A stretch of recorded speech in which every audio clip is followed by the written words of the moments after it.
Hello and good evening, ladies and gentlemen. Welcome to this week's new episode of Primetime Gaming with Mr. BoomStick and Friends. And of course, we have an absolutely outstanding show for you. We're going to get into the massive deal that was forged and announced by Microsoft and NetEase and what that actually means. But that's just to start the show because we have a lot to get into. We know that there's a statement from Satya Nadella regarding Japan.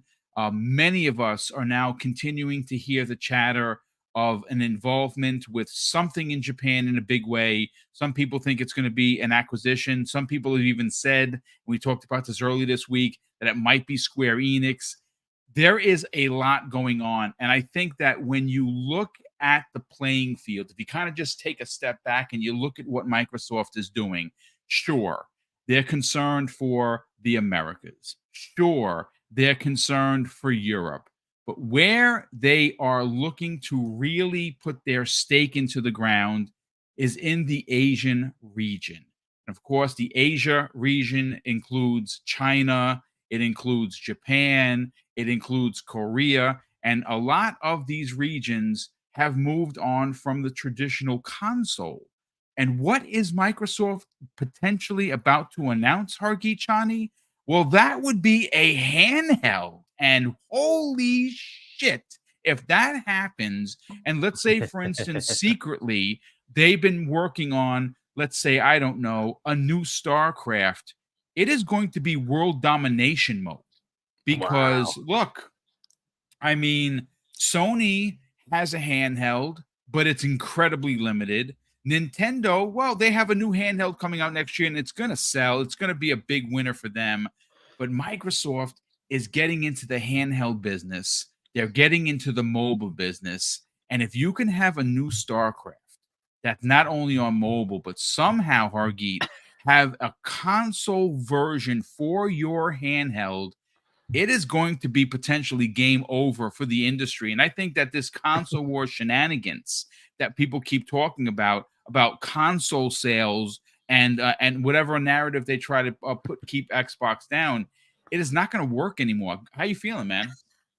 I'm doing good. I've been getting through. My book is done. I've been editing my book, and congrats. So I'm now I finished editing whatever I could with Grammarly. I don't know. I have to get some people to read it to tell me if it's even cohesive, but we'll get through that. And now I'm setting up my thing on Amazon and Kindle, whatever. Dude, that is so freaking cool, bro. I know an author. That's awesome. Actually, I know two because my wife's sister is an author, so she wrote a book. Nice. Yeah, nice. So that's pretty cool. Yeah, she does children's book. They're amazing. Hargeet, once you get that done, man, if you want to come on me and K show and plug it, we'll share it on Twitter and stuff. Yeah, I'll probably be on a whole bunch of shows. Yeah, listen, sure. we will sell the book. I will buy a copy. I'm interested to read what you what you wrote. That's pretty, man. That is really an amazing accomplishment, bro. That's yeah. And you know what's crazy? So, I don't know how you did it being on 17 shows a week. I know. Yeah, it's basically I have done nothing else. That's the thing, right? I've been at no gaming at all for the last several months. Did you make the villain at least a Latino heater? No. The main villain? It's an interesting question. Not really, not specifically, but there's a reason for my hesitation. But read the book and you'll understand. Okay, there we go. There we go. Little spoiler there. Little spoiler. It's an interesting I don't want to get into it it gives too much away. So I'll just leave it at that. Don't spoil it. I'll leave it alone. Listen. Congratulations. Anyway. That's a really big deal. But But yeah. So back to Xbox funness. So Boom, you missed one other little interesting tidbit. Is there's a little game coming out next year? At least maybe it's next year, maybe the year after. It's called GTA. And would people want to play that portable? Because it's not going to be on PC, so you're not going to get it on your Steam Deck or your ROG Ally, ROG Allies, kind sir. Right? But if Xbox puts out a console that happens to be portable, if you buy it on Xbox, you would now have that portable, right? And is that going to be a big deal? Probably, right? So multiple avenues of just looking at that. If they connect it to the Epic Store on top of that, now you have this PC library on top of the Xbox library, right? There's just all sorts of potentials here, right? So that handheld, that portable, is going to be an interesting little, I guess, way to get into the Asian market, right? The Asian market has been more geared towards PC. Or they like Nintendo, and it's mostly because of the portable, right? They like small form factor, right? They want something simple, and then it like takes away what the gaming that they do. They generally like the PC for its ability to give you those games, which some of them just don't come to console. So plugging in those stores, you suddenly get a lot of that. So it would be an interesting thing to see what happens there, right? And if this is the path they're going to take to say, let's just go beyond consoles, because right now when we think console, we think Nintendo, PlayStation, Xbox, and they're like, why is the Steam Deck not a console? Why is the ROG Ally not a console? Why is the Aya Neo not a console? They're just all running Windows. And like, we happen to do that too, but we just kind of changed a little bit and put an Xbox logo on it. So why don't we just make that the new consoles, and we'll just change the whole gaming industry and go a different route, right? So this is fantastic stuff if they can execute, and that's the big question, is if they can execute. But yeah, it's a pretty exciting time. I don't know when they come up with it. It looks like they're definitely doing one, right? From all the rhetoric from Phil, if he's saying all this stuff and it doesn't happen. No, I think, the one thing that Kay Asante consistently says is that Phil he moves stock markets with his words. And I don't think that I think it'd be very reckless of him to say such a thing and there'll be no substance to it. So I think it's. He's right too, by the way. When he said these words, we're acquiring Activision Blizzard, a certain other company lost a lot of their stock value. So he's been hinting. I mean, they've been hinting the handheld thing for a bit. Phil has been showing up at different shows with it. They've been, they've been laying the foundation for something like that. If this rumored thing with Square happens, yeah, dude, it would. More market changes might happen. Yeah, the tiers. We may have to go to E3 with a life raft. Because the tiers are going to be drowning us out over there. Oh no, I see a little pony in the window. Oh, My Little Pony. There it is. Look, a crying pony. I can't believe it. John Wolf, welcome back, Mr. Latino Heat. It's been a minute. We're glad to have you here. We got some really big topics to get into, both to start the show and to close us out. How you feeling, man? Feeling good, Boom. Thank you so much for the invite. It's good to be with you here tonight in the chat. And Hargeet already bringing that smoke, man. I love it. And of course, my co-host Kay Asante. I had to miss the show on Monday because I had a dance with my little one, but it was so much fun, and it's good to at least be able to podcast this week with Kay Asante. It's always a blast, man. I'm looking forward to it, Boom. I already see the kind of the topics that you put together here. It's gonna be a fire show, man. I can't wait to get into it. Yeah, I think we're going to be talking. I think the point of the conversation is the ramifications. I think that when you look at the gaming media, when you look, Kay Asante, at the gaming populace, a lot of them are thinking very small. Like, this is a very closed walled garden kind of an industry, and it's no longer that. And it seems like, Nintendo is going to Nintendo, right? They're going to be who we thought that they were. And that's fine, right? That they are who we thought they were. Coach Green, where are you, brother? And that, you know what? That's good. They don't need to be anything but Nintendo. And I'm happy with that. But see, Sony and the PlayStation gamers, as well as the media that consistently, sides with them, are thinking so small and so closed. And that industry does not exist anymore. And they want to keep it that way. And it's not, and right now Microsoft is growing the industry. There's some growing pains, like there always is. But listen, we're gonna get into it. How you feeling, man? I'm doing well, man. Apologies, I'm a little late these days. My See, Hargi, if you do that, I just can't concentrate, bro. All I see is just the laughing. It's just, come on, bro. We got Jimmy. We got Jimmy here tonight, folks. It's too Jim much, bro. Too Ryan, much. why? Welcome, Out of sir. Welcome. retirement, just for prime time He's just gaming. cackling all along, like, what's going on? Anyway, I try not to pay attention. It's all right. Please love buy it. No, I'm doing PSVR good, man. 2. I'm doing good. So good.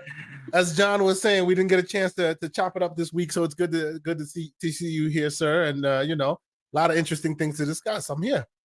Well, listen, it's great to have you here. Now, real quick, some show notes to kind of put out there. Now, tomorrow, normally at 12, we have C Money and myself have X Vlog Live. It's about 70 minutes, 75 minutes. Unfortunately, there is not going to be a new episode tomorrow for two reasons. One, C Money has some family stuff he's got to take care of, which he's good, but I myself also have a doctor's appointment that's going to run too close. So instead of racing back like a lunatic after getting some testing done and stuff, I'm just going to not do the show. And obviously we'll be back on Friday morning with Breakfast at Boom. Now, here's the thing.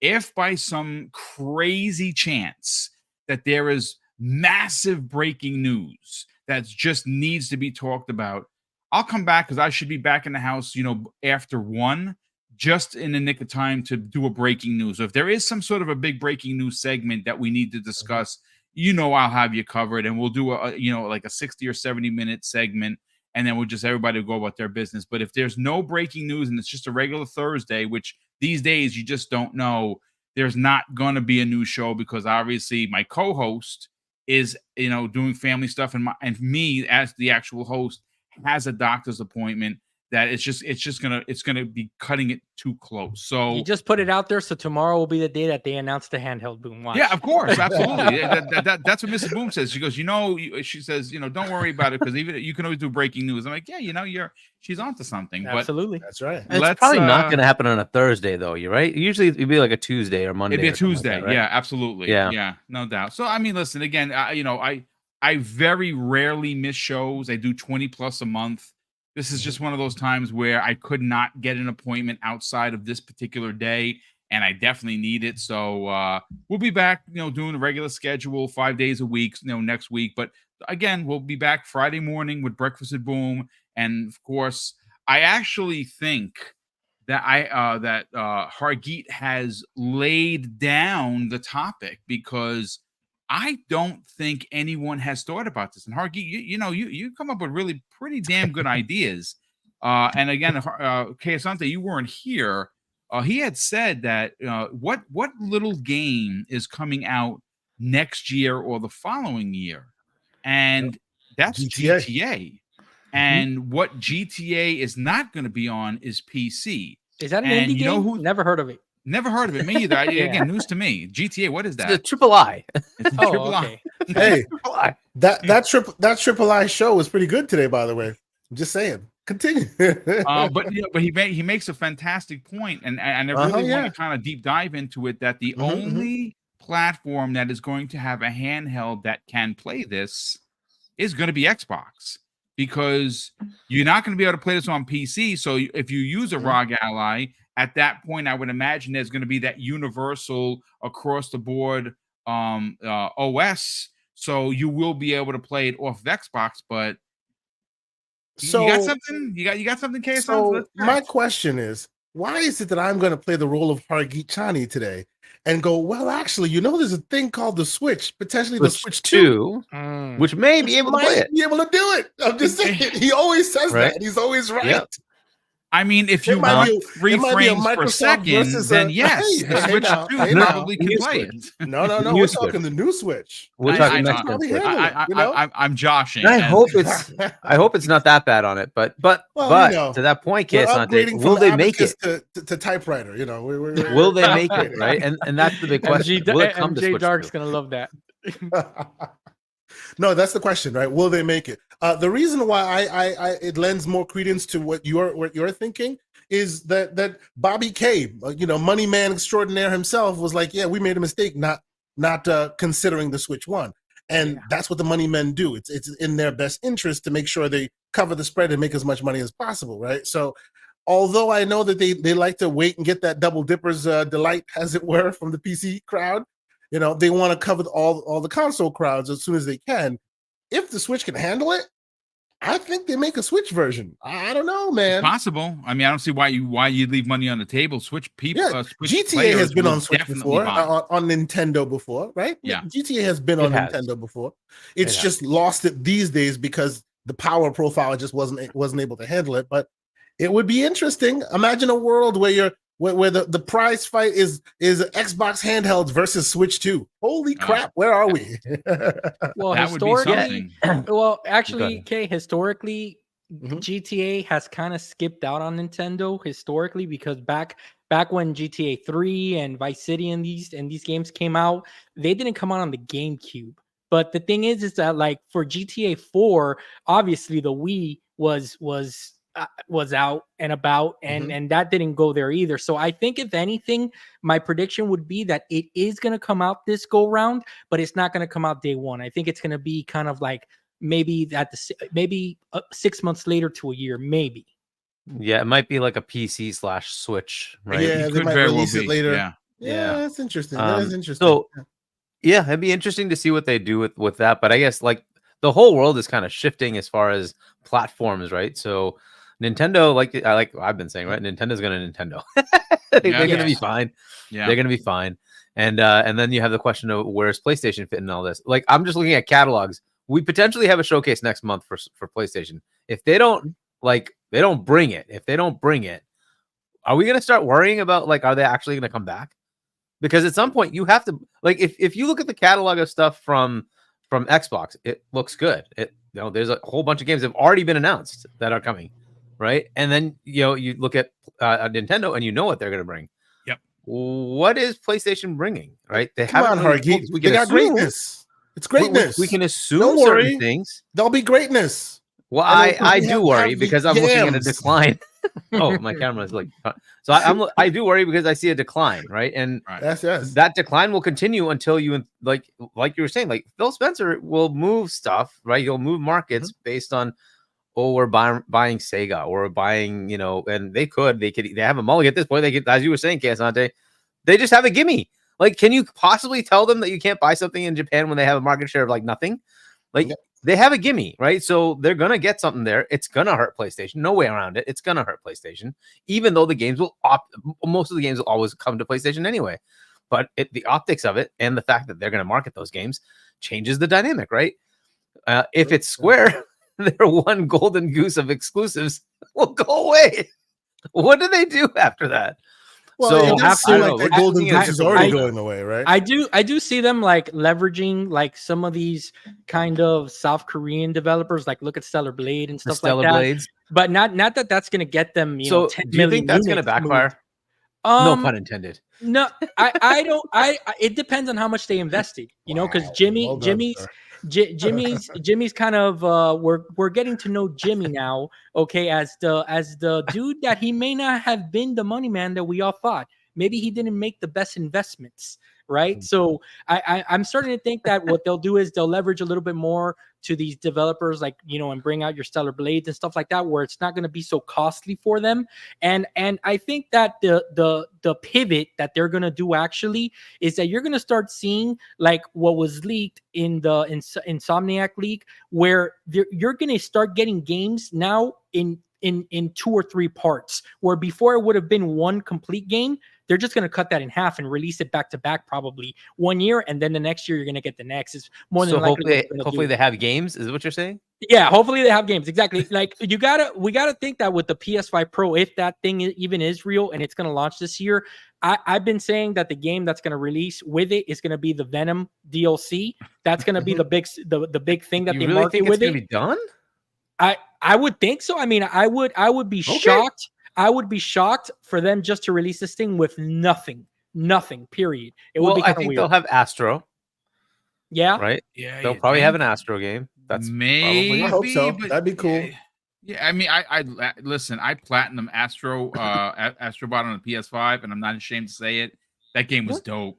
It was so much fun, and I'm a platform guy, so I was living the dream. It was amazing.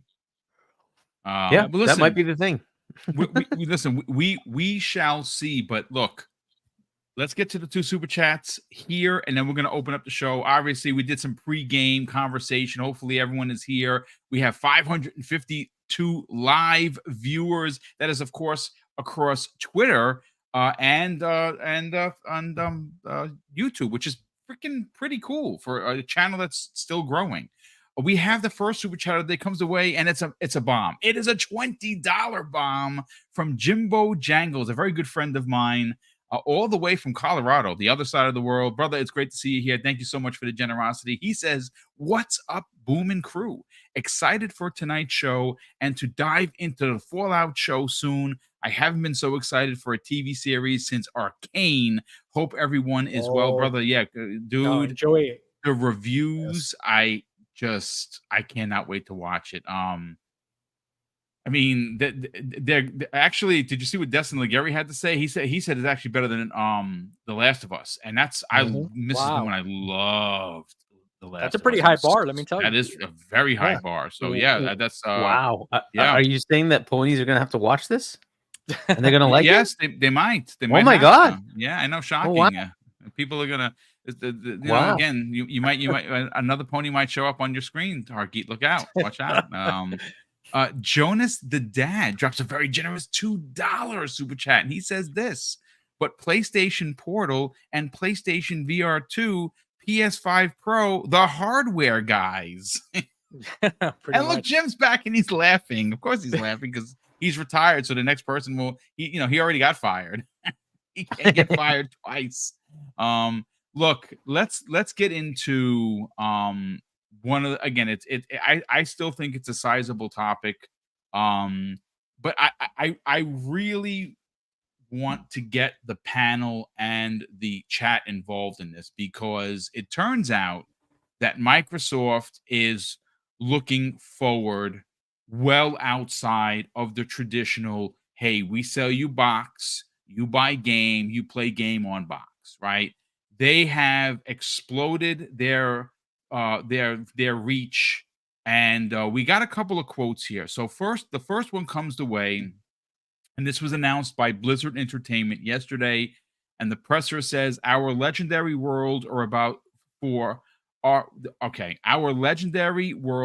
for all to share. That includes our passionate Chinese community. We are pleased to announce, let me just bring it up, a new agreement with NetEase to bring Blizzard games back to the mainland of China. Thank you for your patience and your support. And okay, well, that's a pretty big deal. Now, obviously, we got a quote here from Phil Spencer on the deal. He says, thanks to the incredible work done by Blizzard Entertainment and NetEase to renew our commitment to players, we will soon welcome back millions of community members in China to our Blizzard universes. This is exciting for everyone at Xbox, Blizzard, and for the players everywhere. And of course, he says to read more, which is the bigger presser from Blizzard Entertainment. But see, that's not the only thing that was said yesterday. Now, of course, I want to give credit where credit is due, and he was on the show on Tuesday's Xbox Factor podcast, and that is Kareem Jovian, very amazing content creator, someone you should definitely be following. And he wrote in a tweet, today, CEO of Microsoft, Satya Nadella, has announced deepening investments into Japan, furthering my theory and potential that they are going full steam ahead with deals and collaborations in Japan.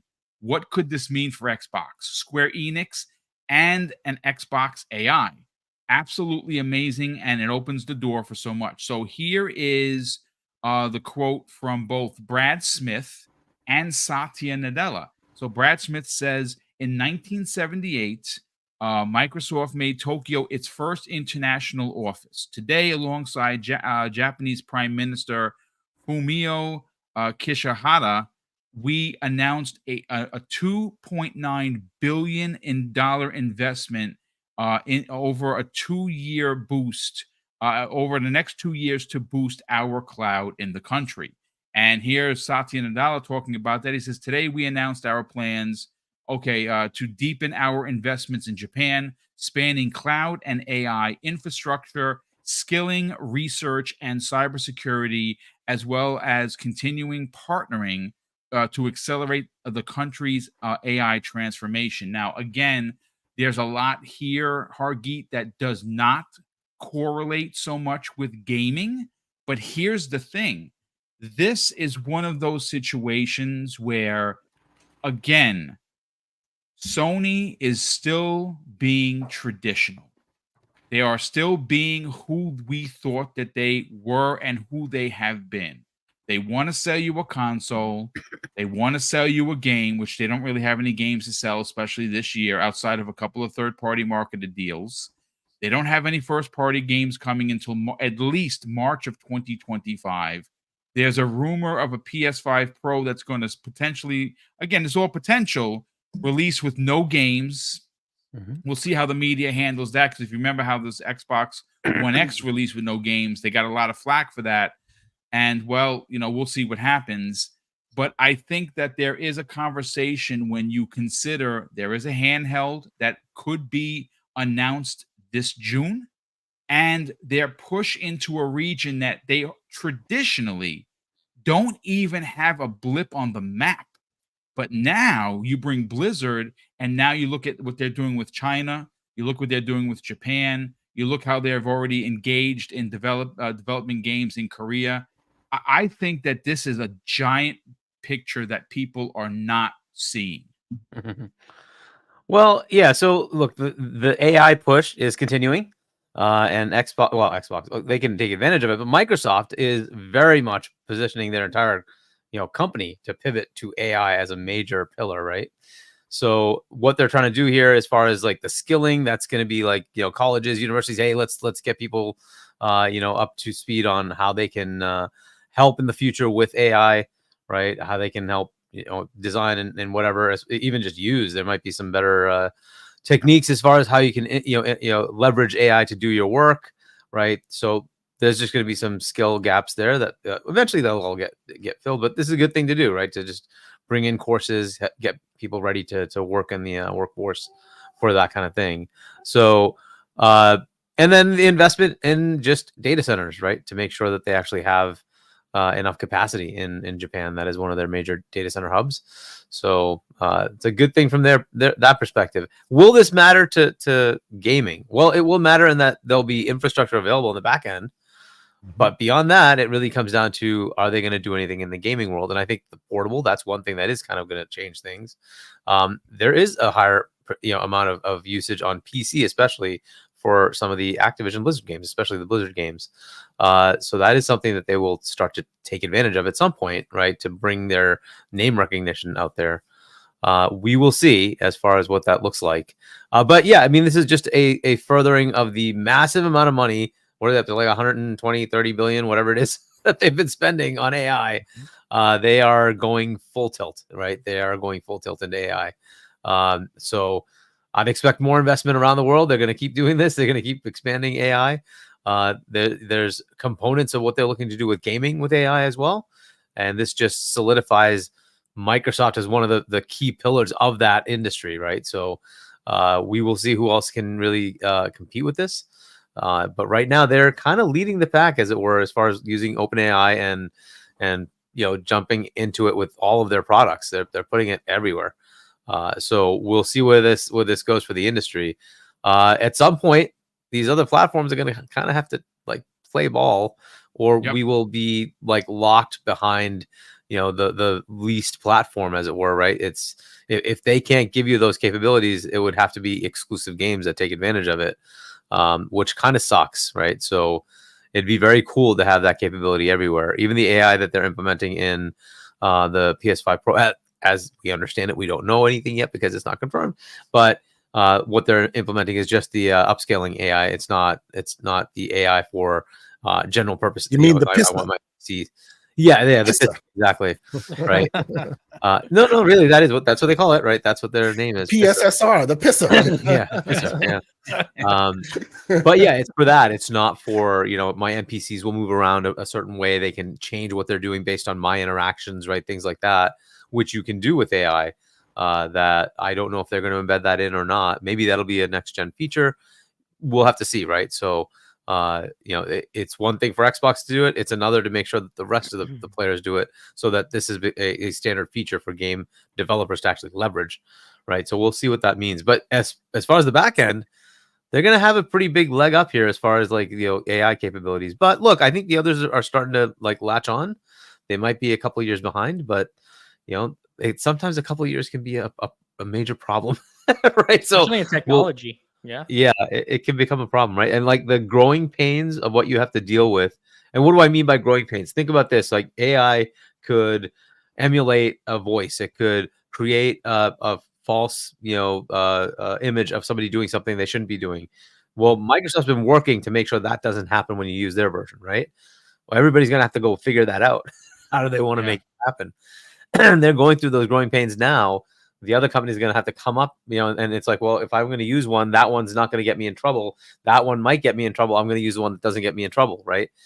So they'll have to kind of figure out, other players will have to figure out what to do there. Maybe they take the liability, maybe they don't. I don't know. That's a different question. But these are the things I'm talking about, right? So they'll get the growing pains, they'll get through those, and then they'll get somewhere, which is why I also think they should do the portable, like now, have the growing pains. Well, that's where ultimately this conversation is going to lead. Now, granted, no names here, because we want everyone to come here and drop their bars, even if we don't agree. It's fine. I understand some people are like, well, wait a second, is this a video game show or a financial show? Well, it's a little bit of both for today, because these particular topics are intertwined. I mean, it's safe to say that if they can establish themselves in regions that they have no business being in the last decade or so, more deals in bringing those types of games that a lot of gamers on Xbox do not get to the platform. And I think that now we're starting to get into an area where if you think that they're done acquiring things, you are sadly mistaken. Whether that's Square, whether that's Sega, this is going to potentially ring in those acquisitions. Maybe I didn't make this clear. The back end stuff will matter.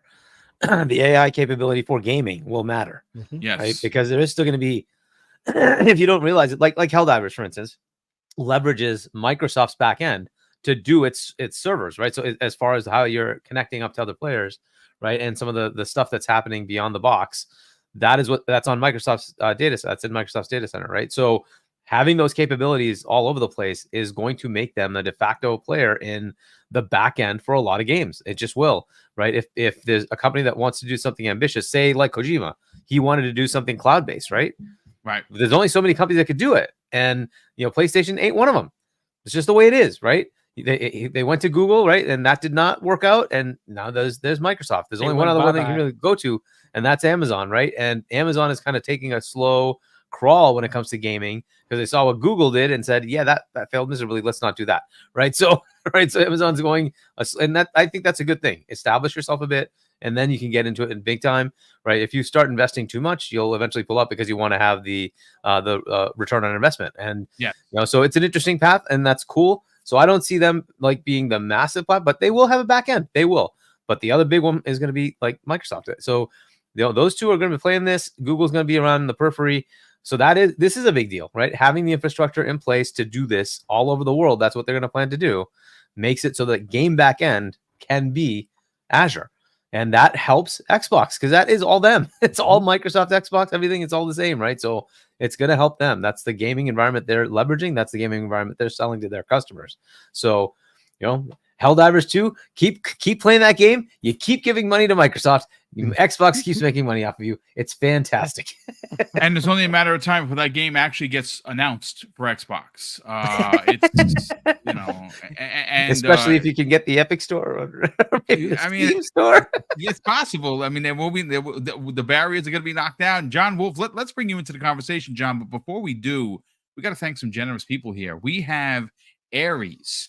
_EMS has gifted 5 Double Barrel Gaming memberships. Dude, that is crazy kind of you. Thank you so much for the generosity, and thank you so much for being here to listen to the show. We definitely appreciate it. Your baby's Farva in the chat, and he's here live, folks. He drops a very generous $10 super chat. And he says this: What's up, Boom? Panel and chat. I'm always watching, usually after the show airs. Glad I can catch you live. You always put on a quality, entertaining, and informative show. Salute, Kay Asante. Peace, my good brother. Well, that's very kind of you to say. Thank you so much for the generosity and the very kind words. We truly appreciate it. John Wolf, let's get into this again, because this is not the big topic. Let's go. The Queen Bond topic that everyone wants to hear about is coming, folks. Again, we're going to spend another 15 minutes or so on this, and we're going to jump into the main topic about the June show, which is expected to be massive. Right. It is every day we're hearing more things, and if you're not excited, I think you're going to have to go to the doctor or maybe the morgue and check your pulse because you're dead. There is a lot to get excited. John Wolf, let's talk about the NetEase deal. I know that there are a lot of people that, don't care about the numbers. And I understand that. I understand people don't, we're not making money. We're not making billions off of this. Right, But I right. do think that there is a relevant conversation where winning there, well, we're going to win as gamers because we're going to be able to get titles. We're going to potentially see more acquisitions. More acquisitions means more games in Game Pass. I think there is a domino effect here. What do you think, man? Yeah, I think in regards to the Japanese connection here that Satya announced, just real fast, just to cover that, I think that it's multifaceted. The first area to tackle is that think about what that does for Microsoft's partnership with Japan as a country, and how good of that puts him in terms of the Japanese government and stuff like that. If you think about it for future acquisitions and stuff, it kind of lines them up to kind of be like, hey, we're doing a lot for your country from a technology standpoint. So I think it's very, very smart of an investment. Someone in your chat by the name of Green Goblin, I thought that was cool. He said Microsoft is a juggernaut. Exactly.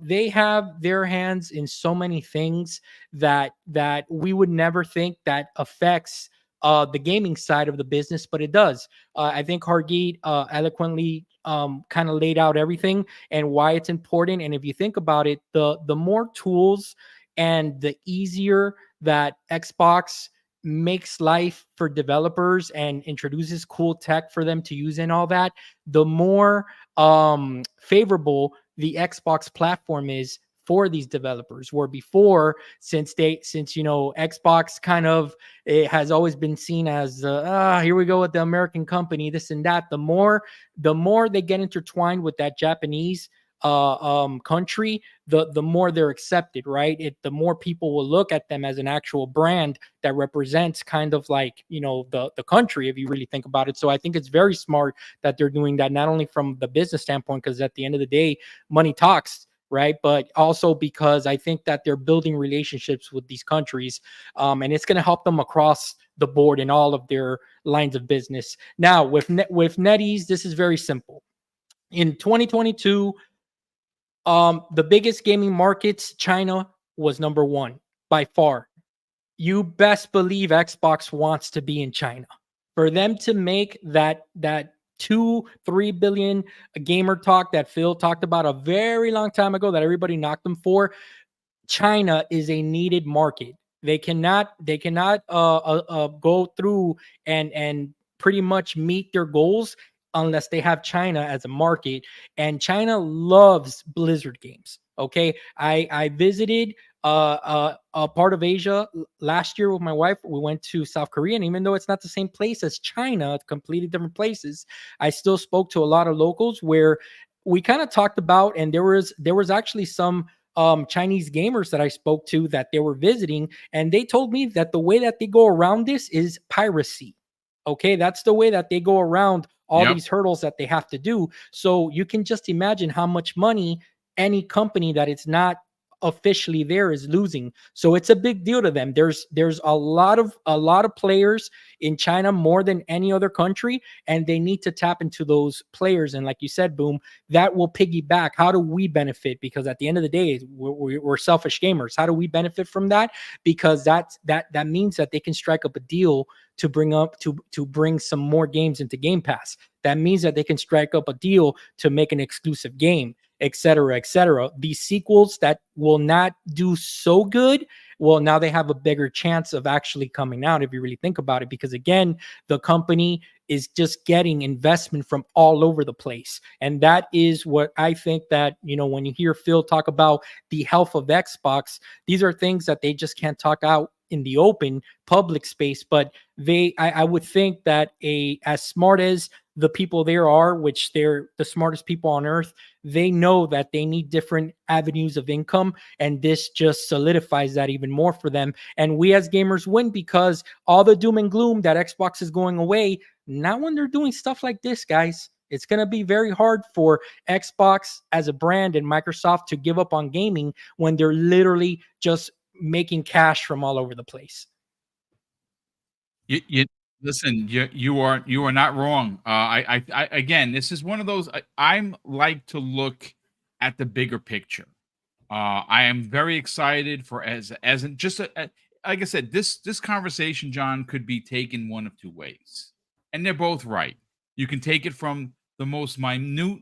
Hey, this is about Xbox. This is what I want to talk about, and I think that there is a ton of meaning. But if you really want to get into the weeds of what they're doing, especially when you consider the regions that we're talking about, and you just coincide that conversation with the fact that they are releasing a handheld. Now, what is that this year? I don't know. Is it next year? Potentially. But we did get word from Sarah Bond that something hardware related was going to be shown off this June. Well, this would be a big deal.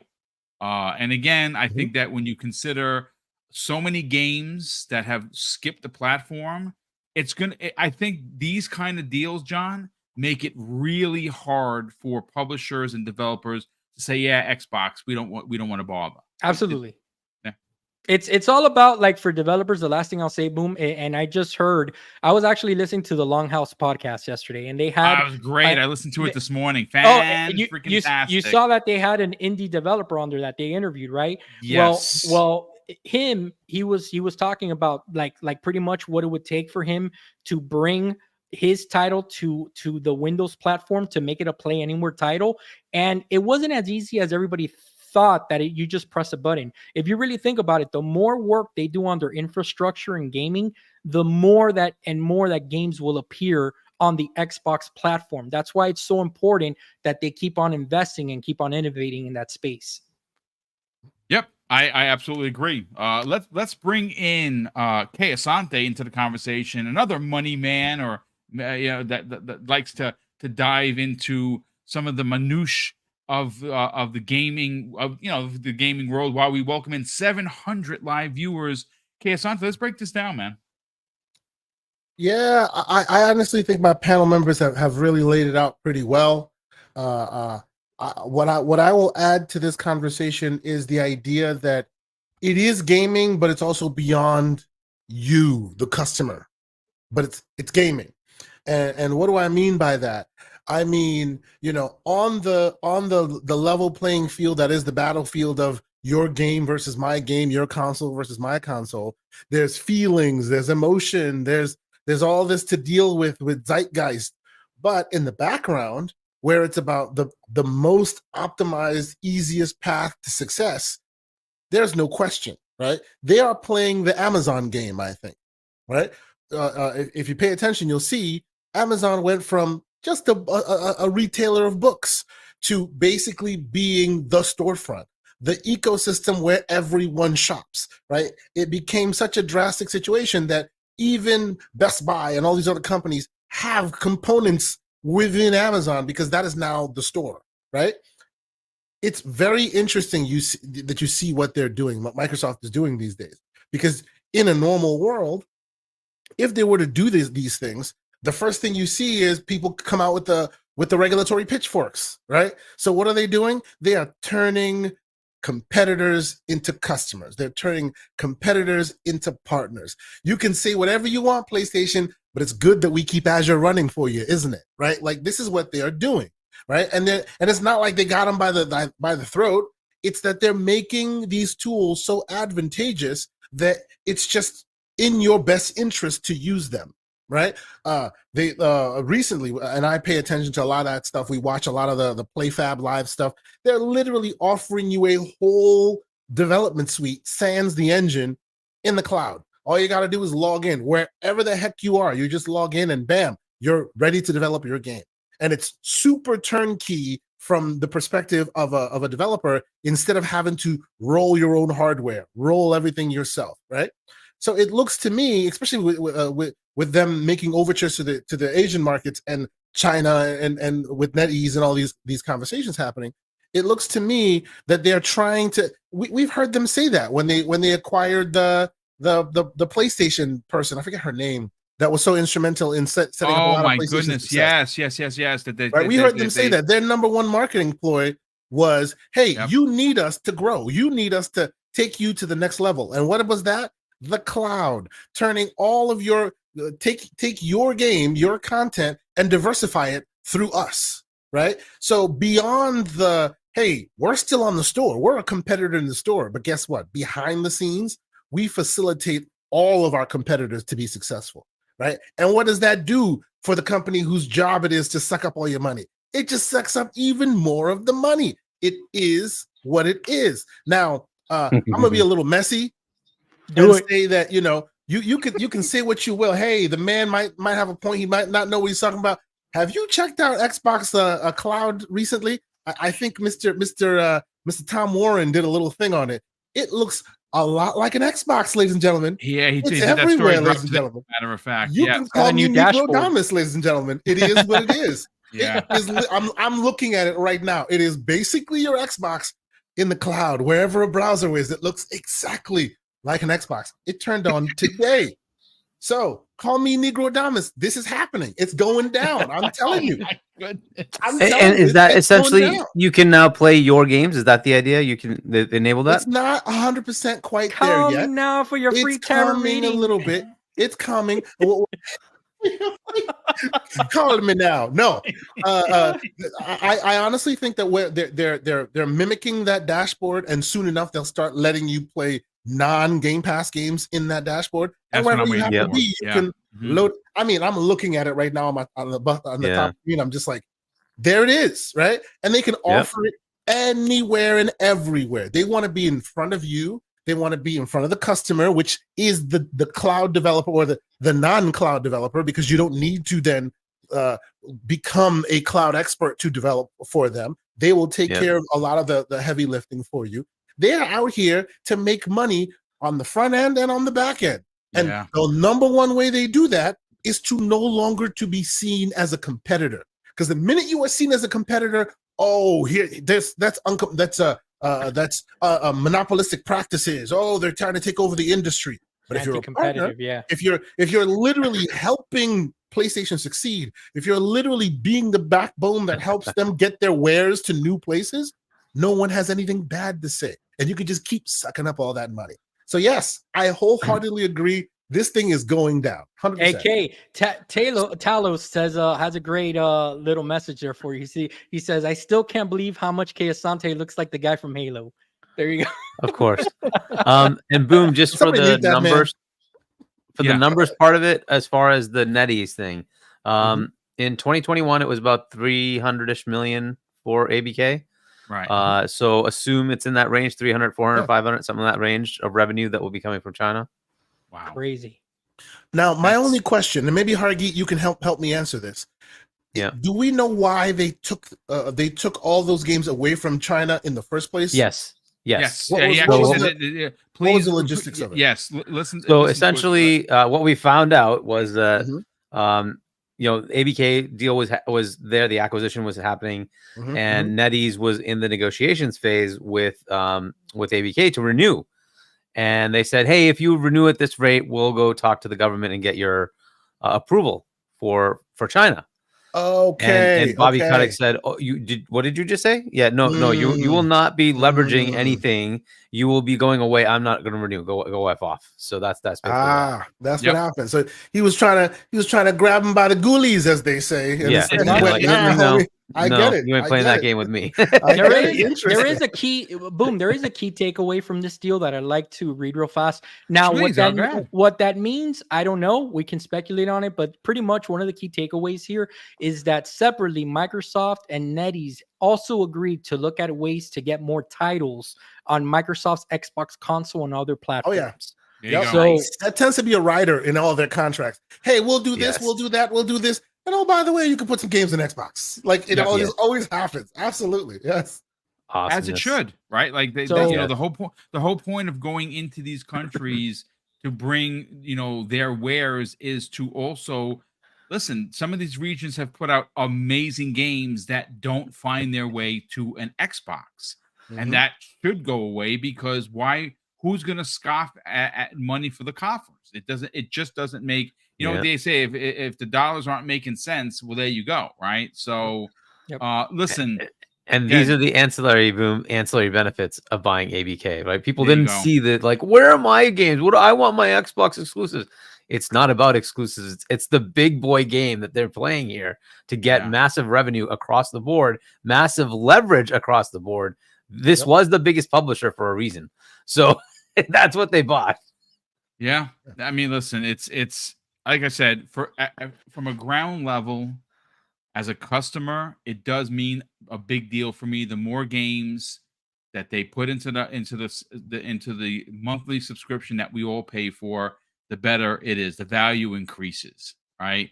The more that they make, the more third-party deals that they can spend and on Game Pass to get those games in their day and date. There's a lot of moving parts here, but I want to get into this June. And I'm going to start first with Kay Asante because Kay, we've been hearing some stuff. Now, there's been a lot of stuff that's put out there. We're hearing, like, you know, it's basically been confirmed that Gear 6 is going to be there in a big way, right? Yeah. Shinobi 602, a phenomenal community member. I like Shinobi a lot. He's considered an insider, if you will. Yes, sir. He basically put it out there over on Reddit that I don't know who he is. I don't know what connections he has, but he simply said that the gaming populace is not ready for what Gears is going to look like.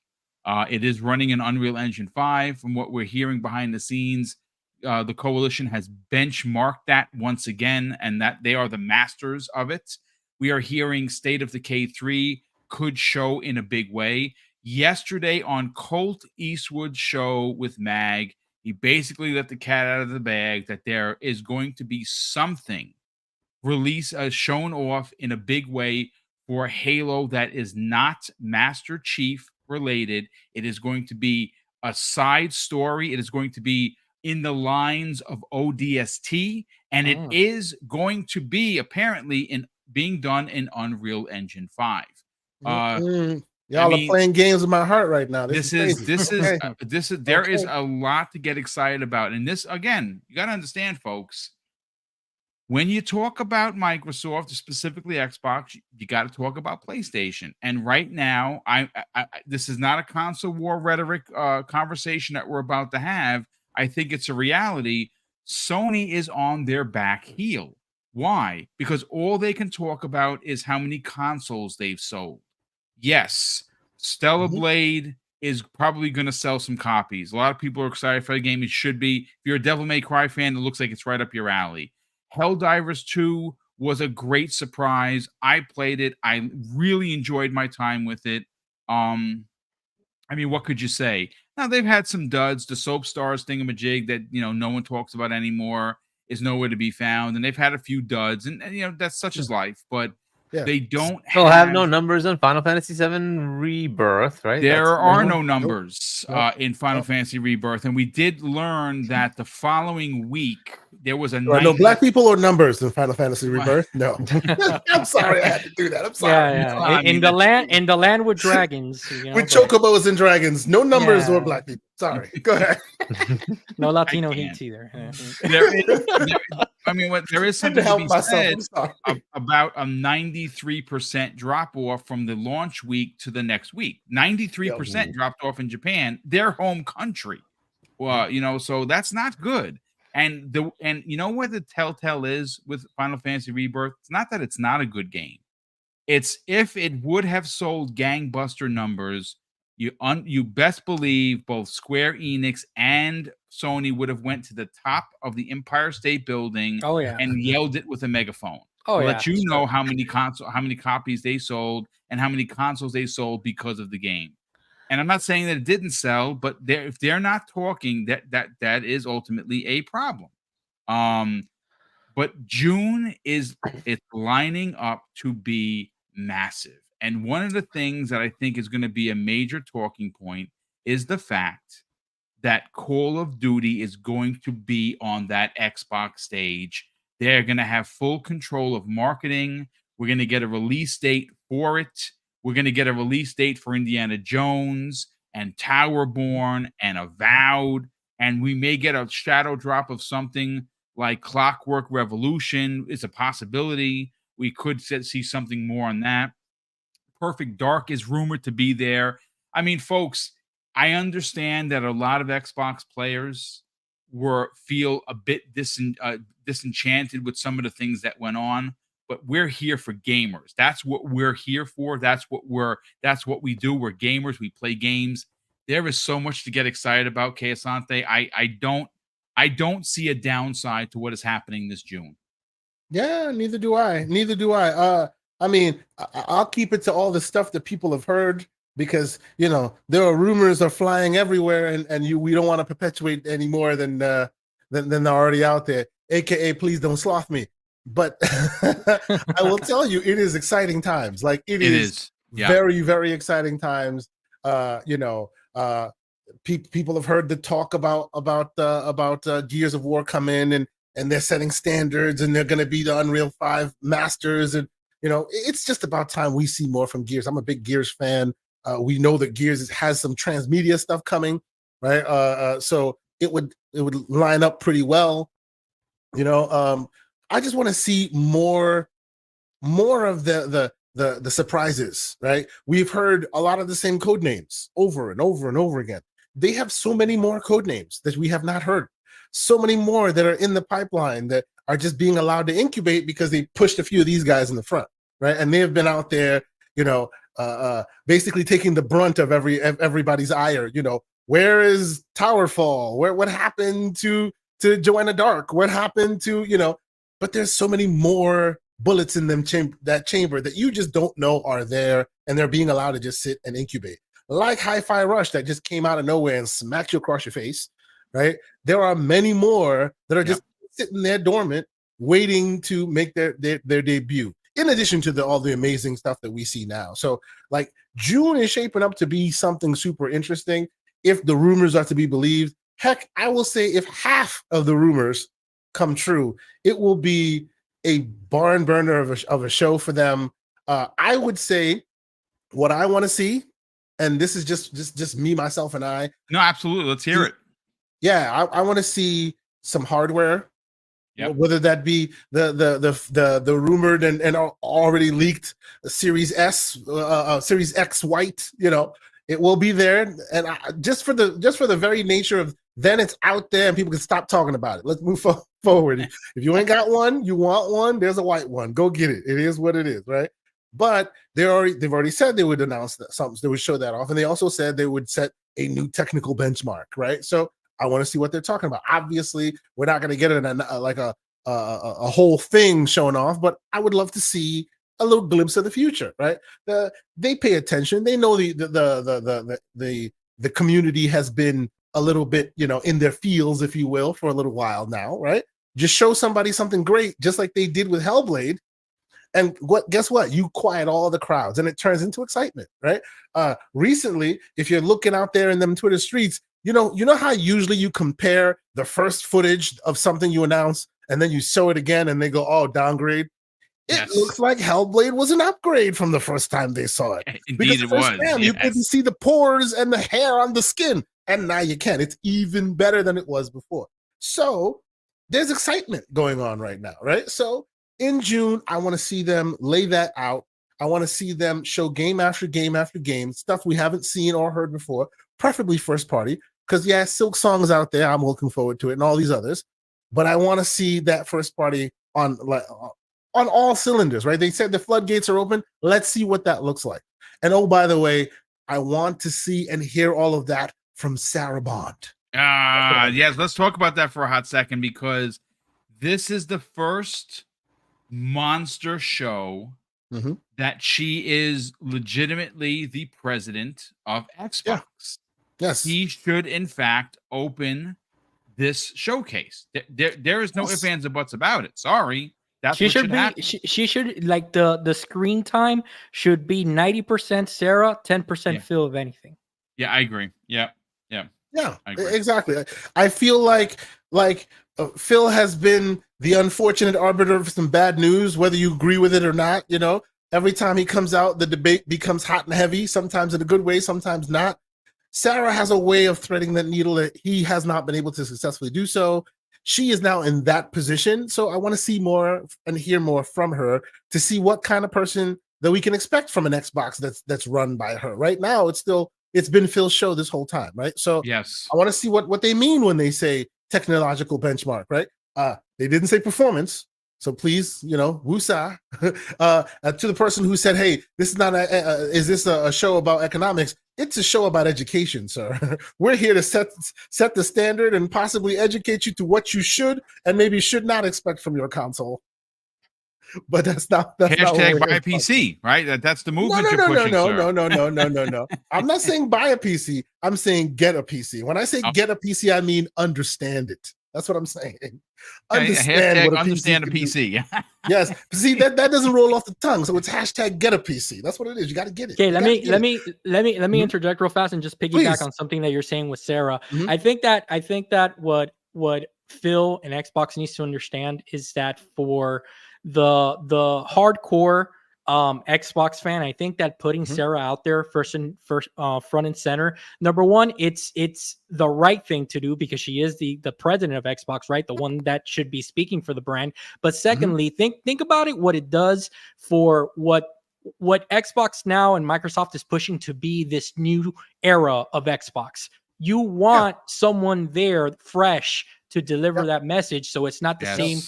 The page. Absolutely. Exactly. Turn the page on it. If you're truly going to be this brand that is releasing things multi-platform, that's going to be releasing exclusives still, but you're kind of not, and stuff like that, let Sarah kind of be the one to drive that message, and it will literally feel like a new start. Absolutely, because all the poignant arrows of the past, all the choice narratives. There's baggage there. Goes away, right? Because where Game Pass lives was not said by Sarah. Exactly. Right? Well, all that stuff, all the stuff that seems to be the nails that people keep using to hammer people. No. That stuff was a different Xbox, right? There's a new Xbox around. We know that a lot of us graybeards don't like some of the moves and shaking that they're making, but I, for one, want to give them a chance. I want to see what they have to offer, right? I understand. Like one thing that I will not be is a person that says, "Well, I don't understand it, so it can't happen," right? They make way more money than I will see in a lifetime, so I think they know how to make money. I just want to see what they do for me. Right? I want to see how that handheld makes my life better, right? I'm super excited because now I'm looking at, I can literally take that Xbox UI and bring it everywhere, right? I want to see if you offer that to me on my handheld. So now I don't have to deal with my own DIY projects. That's what I want to see. I want to see them because they want to reach every gamer everywhere. They want to reach all the developers. That's what they want to do. And they have a solution to bring them all together. They're talking about open stores and all that. Don't let the rumors and the leakers and the background talk drive the narrative. Set a stake in the ground. Say something. I want to see that in June. Oh, yeah, dude. Great stuff all around. And, speaking of leakers, when we started talking about the rumor mill, you know who just showed up in the chat? Special Nick, salute, kind sir, from the Xbox era. An amazing podcast. Him and John do an outstanding job each and every week. The Master Cheeks. and congratulations. This is a hardworking team. They crossed 25,000 subscribers on YouTube. It's a really big deal. And I love those guys over there. So shout out to Special Nick in the chat. Hargeet, I want to bring you in on a conversation, but before I do, let me just catch up on some super chats here. We have now let me make sure I'm going to say this correct. Hold on a sec. Okay, I got it. Okay, there you go. All right. So we have Jonas the Dad. He drops an additional very generous $2 super chat and says, "Say it, ponies. Say it in all caps. Phil Senpai." And so I didn't know what it meant. So I looked it up and I got the definition. And shout out to you, Jonas the Dad, for schooling us in Japanese. Apparently, a senpai is an upperclassman who mentors an underclassman, i.e., Xbox and PlayStation. Well, there you go. So shout out to you for the slander. We appreciate the generosity. I'm playing Yakuza right now, Yakuza 0, and that kind of hit home. Oh, there you go. That's why I need to play those Japanese games. There you go. You learn those kind of things. RC Polygons drops a very generous $10 super chat and says Xbox would okay, so if Xbox would to acquire a Japanese company, I believe based on the mobile push, it would be Square. But personally, I want Sega, and their games would be secured with forward and backwards compatibility. Yes, and what he's talking about specifically is a lot of people don't know this. Square Enix makes bank on mobile. They are huge in Asia when it comes to mobile. And if Microsoft were to acquire them, they would also, I mean, this would be massive. It would be so big, it would be ridiculous on top of what they've already acquired in King. It's again, we'll see what happens. Maybe they get both. Maybe they get both. I mean, you just never know. I mean, if games are everywhere, the regulators can't say anything. So, interesting theory, Hargeet. I mean, both of those companies need some rescuing. I'm just saying. They both do. Big Mad Mo, who's been a channel member for Holy Matrimony 23 months. Dude, that is very kind of you. Thank you so much for the support. He says, been exciting. This is just the cherry on top. In gaming paralysis, trying to figure out what to play. Hashtag boot on next season. Shout out to Boom and Pano. Shout out to you, Mo. Thank you so much for being here. And yes, it is boot on next season. Because if they look, let me just get where I have a whole tangent here. L Paul, welcome to the program, brother. I don't think I've ever seen that name before. Thanks so much for the generosity. He drops an outstanding $2 super chat and says, all would be forgiven. Xbox go fall 2024. Yes, I think so. I think there's going to be so many great games. People are just going to be playing games. But Hargeet, there is something to be said about what Xbox has been putting together. Let's just look at the last 3 shows. You look at the Developer Direct last year, and it was killer. They come back in June, and they have a monster show, like a Year of Dreams type of show.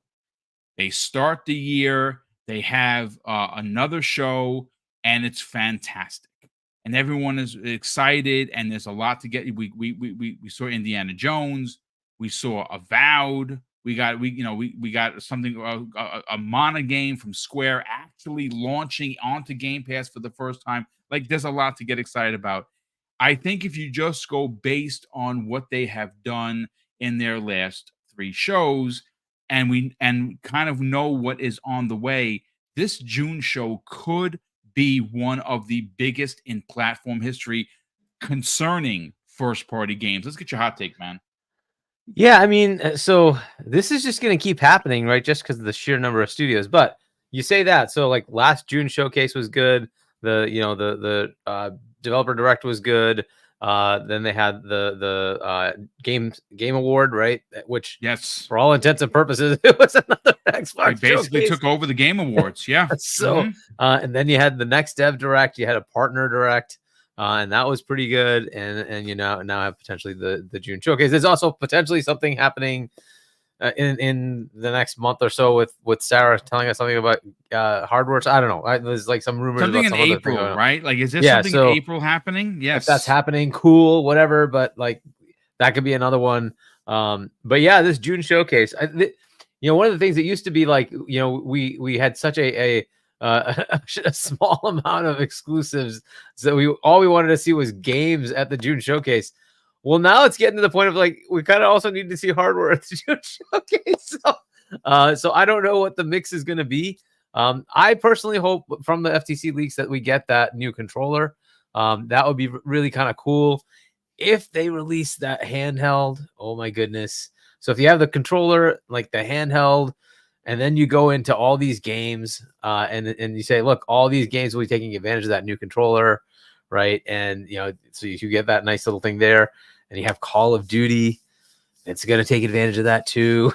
You now have marketing with that, bundles with hardware. It'll be an interesting showcase, but like it's now getting to the point of sheer number of games is that it's like, how do you even keep up? There's so many games. Like somebody was talking in a different podcast about which one was Outriders, and I'm like, oh yeah, that studio is making an Xbox exclusive. People Can Fly, right? I think that's the name of the studio. Yes. Like there's just so much going on. We still have 33 Immortals at some point, right? There's just what about the Wu-Tang Clan game? That exactly. That's another one, right?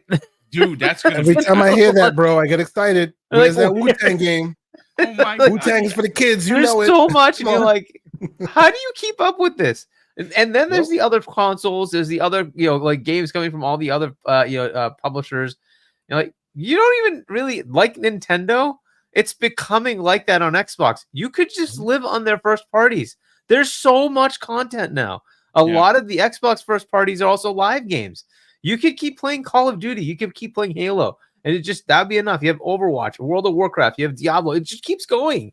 It's insane. And they'll just keep adding more. It's just an unbelievable amount of first party.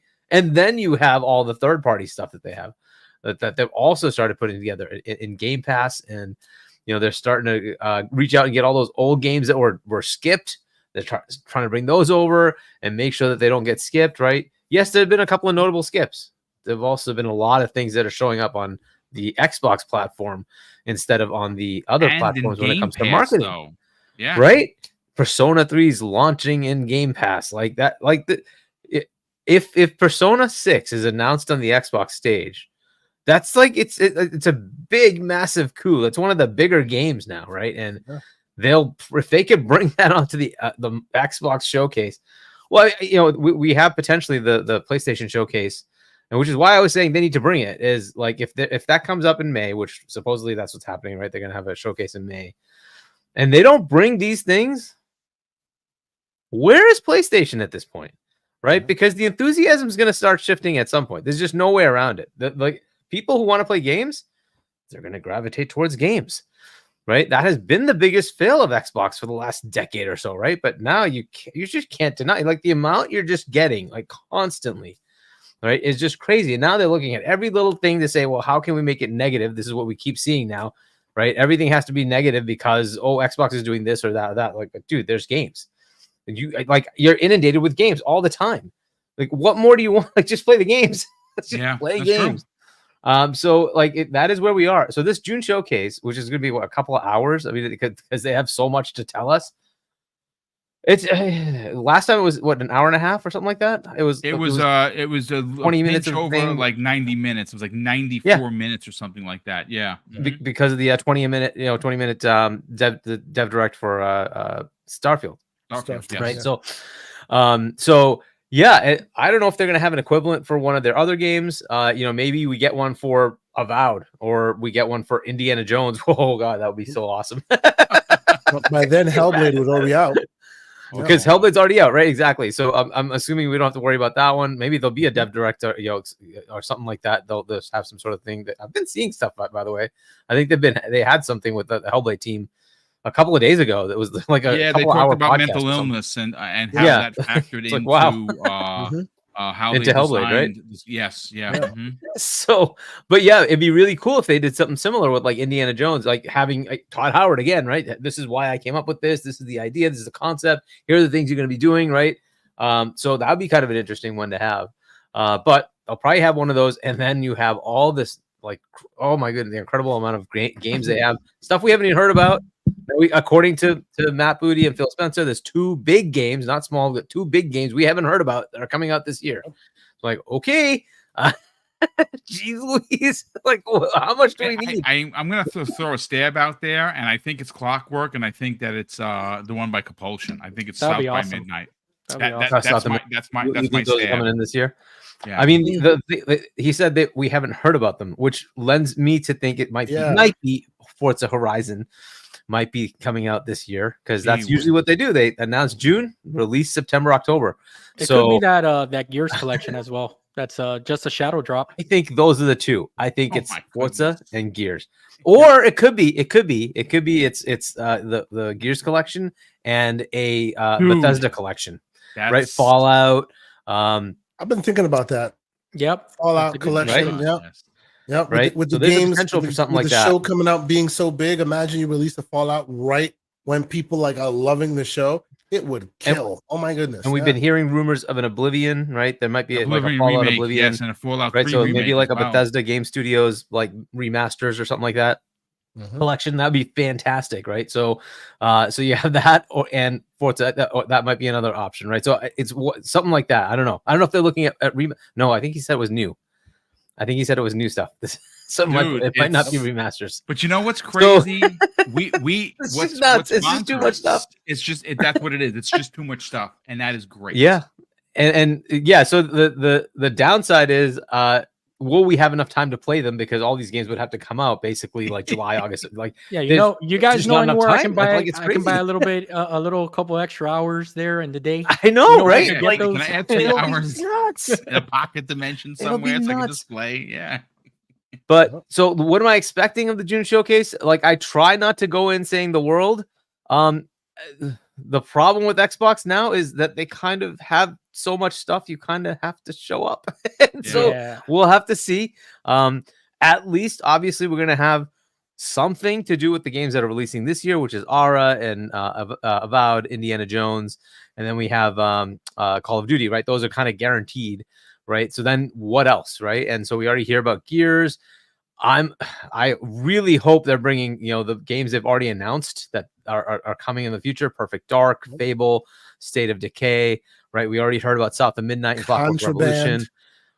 There's Contraband and Towerborn, which we have not heard about a release. Also another one that may show up there. So all of those, right? So we've heard about them, we've seen trailers. It's time to now bring those games forward to say, when are they coming out, right? I assume we're not going to hear about OD and Blade. Those are probably further out. Fair enough, right? That's fine. Forza, I think, is going to show up in some way, but we'll see, right? Because they're kind of due. Forza Horizon is due. You mean Forza in so Japan? It could be that they skip. Yes. It could be. It could be that is it. If we get that, oh my goodness, dude. Like, what if if they do that though? They gotta put Vin Diesel in it and call it. Think about this. Think about this also. Just like that, in the snap of their fingers, Thanos style, they can drop all ABK content just like that on Game Pass. There's going to be some of that. There will absolutely be some of that. There's going to be a slide that says, here are the things that'll be available later today in Game Pass, right? That's going to happen. Yep. But you mentioned Vin Diesel. There is an Arc 2 thing going on, right?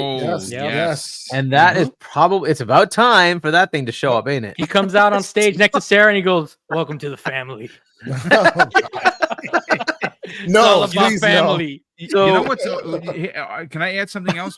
Some context to that. L. Paul in the chat says, "Don't forget about the Dragon game from IO Interactive and the 007 game." Which I don't know where that is, right? As far as the like Project Dragon, which I think has been renamed to something else, but we don't know where that is. If it's still exclusive or whatever, we don't know where that is. But yes, there is the 007 game, which I don't know what the thing is there. We also haven't talked about GTA. Who is going to market GTA? El Paul also says Doom 0. If they announce a Doom, I'm going to start. Oh my god, dude! There's so many potential about that. Yeah. Yep. There's Doom 0. There's the potential of a Quake instead. I don't know what they're going to look at there. But here's another one. What if they walk up and say, Xbox Plus and something they bought? Yes. What that is, who knows? But it could be Crystal Dynamics.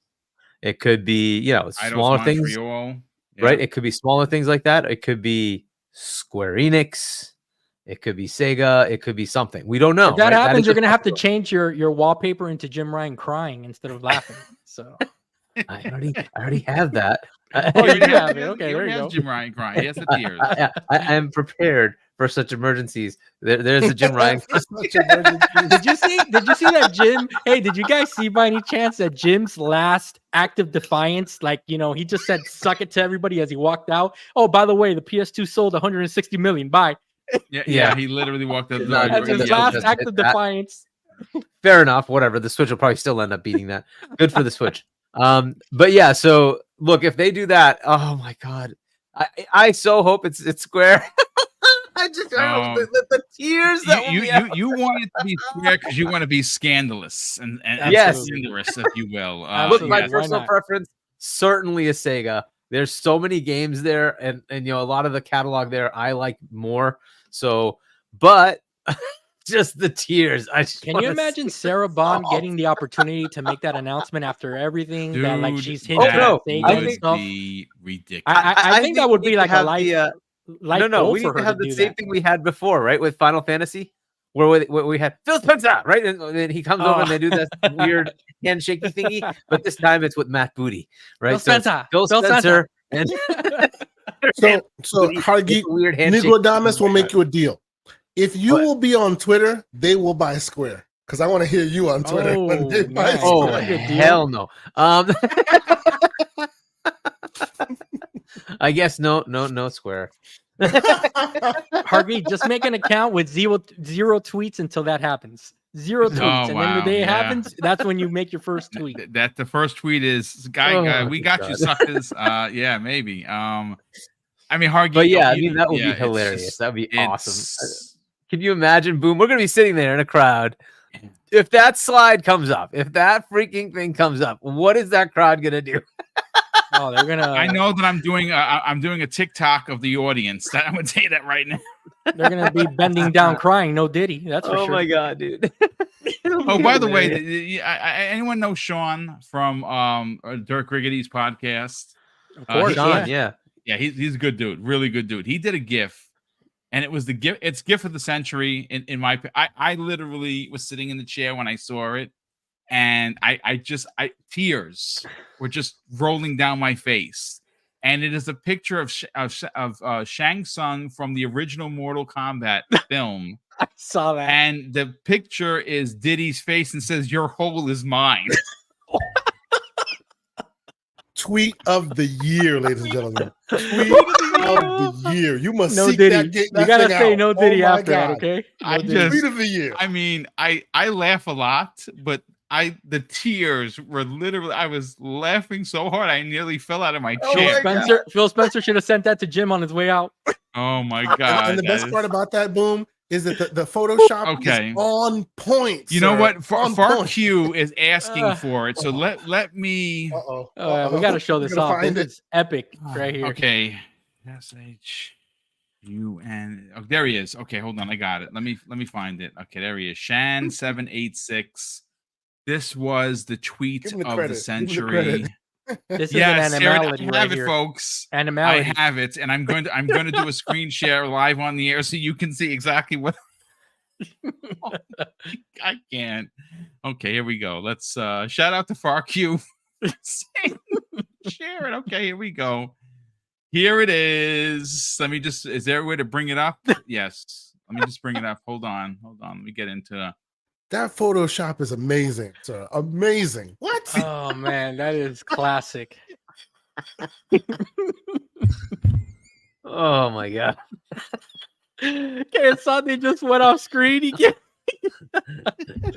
Yo, This is- spit out his This is OJ. this should have this should have a million views. I'm sorry. It just, that is the greatest Photoshop of all time.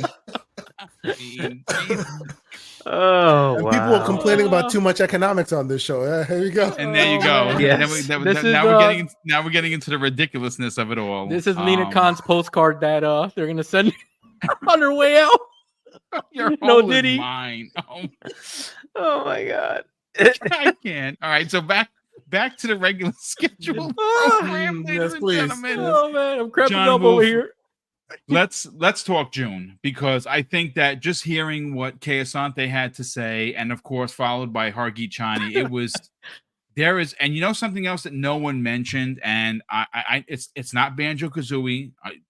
That's actually, I think that is a real thing. Yeah, me And too. my heart will just break if that never happens, but it will be joy, and I might actually cry. No, I think you're gonna be happy. I think one of the things that could be there, John, is Killer Instinct 2. Absolutely. Yeah, that has And a good that's chance. a big one, because that is a fighting game that is I mean, again, will it remain exclusive? That's a game, and I'm going to be honest with you. I'm going to throw this out there. If that game is announced as a multi-plat, I'm actually not going to be mad. No, because it makes sense. Because it makes sense. You know, if you want this game to live, and all you have to do is look at the Tekken numbers, the Street Fighter numbers, and even the Mortal Kombat numbers, they're not selling like they used to. So Right. if Killer Instinct is only on one platform, does it sell? Do we get a Killer Instinct 3? Do we get guest characters? I don't know. But let's hear your thoughts for the June show, John. Yeah, so this past weekend, for any wrestling fans, I watched WrestleMania along with millions and millions of others. It was a spectacular 2 nights. There's the kind of like the main character that they're kind of going with now, that they're pushing, is Cody Rhodes, okay, the American Nightmare. And his tagline has been from a long time, from undesirable to undeniable. And I think that tagline fits Xbox perfectly this generation. I think that they have made all the moves and laid the foundation on becoming just undeniable, because no matter where you turn in gaming, you're going to be either using one of their products, either playing one of their games, or just be just be in their ecosystem by default, right? Like it's going to come to the point that you have no idea. Kind of like Minecraft. When you think about it, think of the many players that play Minecraft. Some people probably don't even know that Microsoft owns them. And I think that that's kind of like the foundation that they've laid out for this generation, which I think ultimately it will pay off come next generation. Whenever that next generation starts, that's going to give them a huge boost and momentum around the world. Right now, the thing is that just for this June showcase, the reason that I think it's not that it's the most important, I don't want to label it like that. It's not like it's make or break. If they don't do good, it's none of that. But the significance of this show is it's multifaceted. And what I mean by that is that, number one, they always should strive to put their best foot forward.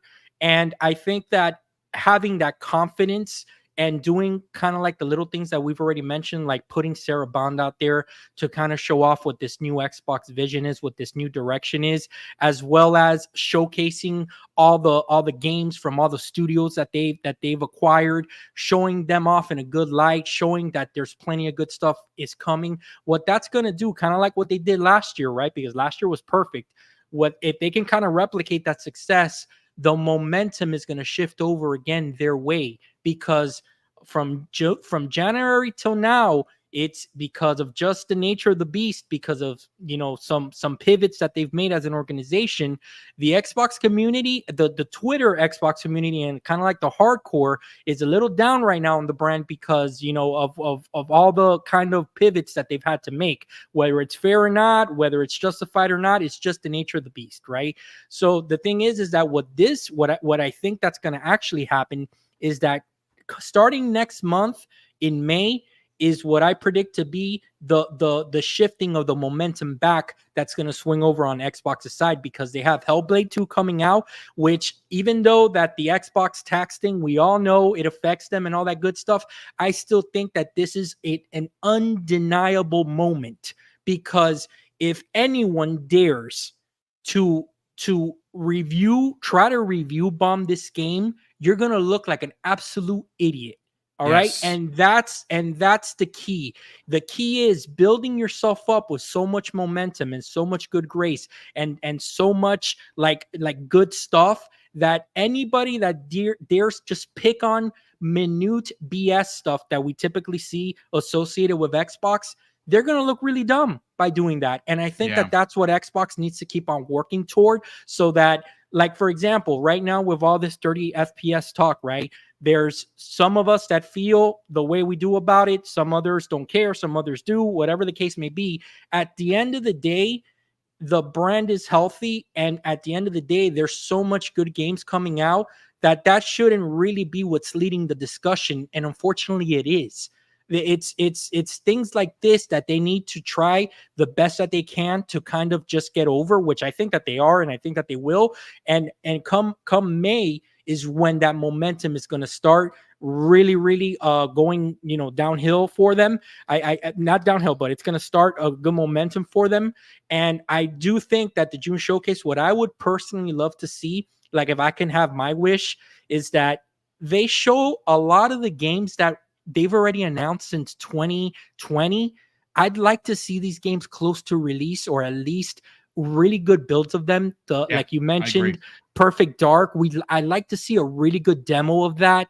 I'd like to see Contraband, like Kay Asante mentioned, a really nice solid build and sell us on the game and put a release date on it. If they start putting release dates that are realistic, don't screw us now with these release dates, all right? But if they can put release dates down and they can hit and they can start executing as we expect them to and as we hope they do, let me tell you, that tag that I already said, from undesirable to undeniable, it's going to start coming through more and more and more, where all this Xbox tax and all this BS and all this crap that we talk about usually in the community, and myself included, I'm usually in those discussions, they're going to start going away, because it's going to be, at the end of the day, what we're all here for. It's all about the games, man. And when it's all about the games, all the other BS just is second nature. Look, Kay Asante, you know that I always say this in our private DM and in our show, all gamers are frauds. We're all frauds. Show us good stuff and you'll win us over. It's that simple. We're like ladies when it comes to diamonds. Show us the diamonds and we're good. All right. We want to see the games and we're good. So that's pretty much it, Boom. I do hope, the last thing I'll say is that what I do hope that they kind of announce that Sarah gets to do is not really an acquisition type thing. Right now, I think that they've acquired so much that I wouldn't really care about that. What I want is, if this handheld thing is even true, what I hope that it is, it's kind of like a portable Series S that they can release this holiday. Okay, you know all about the technical side of that, how realistic that is because of the battery and the power and the TDP. I don't know if that's possible right now with the battery tech that we have and all that, but if they're able to somehow surprise us with that, and like Hargeet said, the promise of GTA 6 coming next year, plus everything that they have lined up for Game Pass, I think that will be a big time seller for them. And I'm going to tell you what the most important thing I believe for them is. If they want they want a handheld to really succeed for them, in my opinion, you need to get out in front of Nintendo, because if you do and you're out the gate first, you got a fighting chance. Yeah, I agree. That's what I think. I think if you get ahead of Nintendo, that's going to be big for them, and I think that it'll be very successful. I agree. Listen, I know there's been a lot of talk about the Fallout show. I haven't watched it yet. I want to check it out this evening. Mrs. Boom and I are going to check it out. 26 minutes, sir. It How starts in 26 minutes. That's when it releases to the general public. I'm looking at the timer right now, and at least in the US East. 26 minutes. 26 minutes. And I again, no spoilers, but my brother just sent me a text. Dude, did you see today's X-Men? Wow. I don't know. Let's not do that, Boom. Yeah. The show is going to go 5 more hours. No, let's not do that. Me you and just Kara, need to go see it immediately. Boom. Me and Kara are going to have a special podcast dedicated to this once the season is over. Oh, I can't wait. Be on it, brother. Yeah, I mean, X-Men 97 it built our childhoods, man. It is literally the best Marvel content released in years. I agree 100%. Since Endgame, 100%. And you know what's interesting? One of the lead producers for the 90s Spider-Man show wants to bring that back, and they're talking. Marvel and him are talking right now. I think this is going to spark their animation. But listen, we still have 25 minutes left. So what I want to do is this is now we're going to get to have some fun. I want the chat. I want the obviously the panel involved and the chat involved in this. For the June show, what are your top 3 picks that must be there? Hargeet, we'll start with you, man. Top 3 that must be there. Yeah. I mean, obviously Call of Duty must be there. But let's just we'll take the ones that are obvious out. Let's Right. say I want to have something outside what of do that. you personally want? Yeah.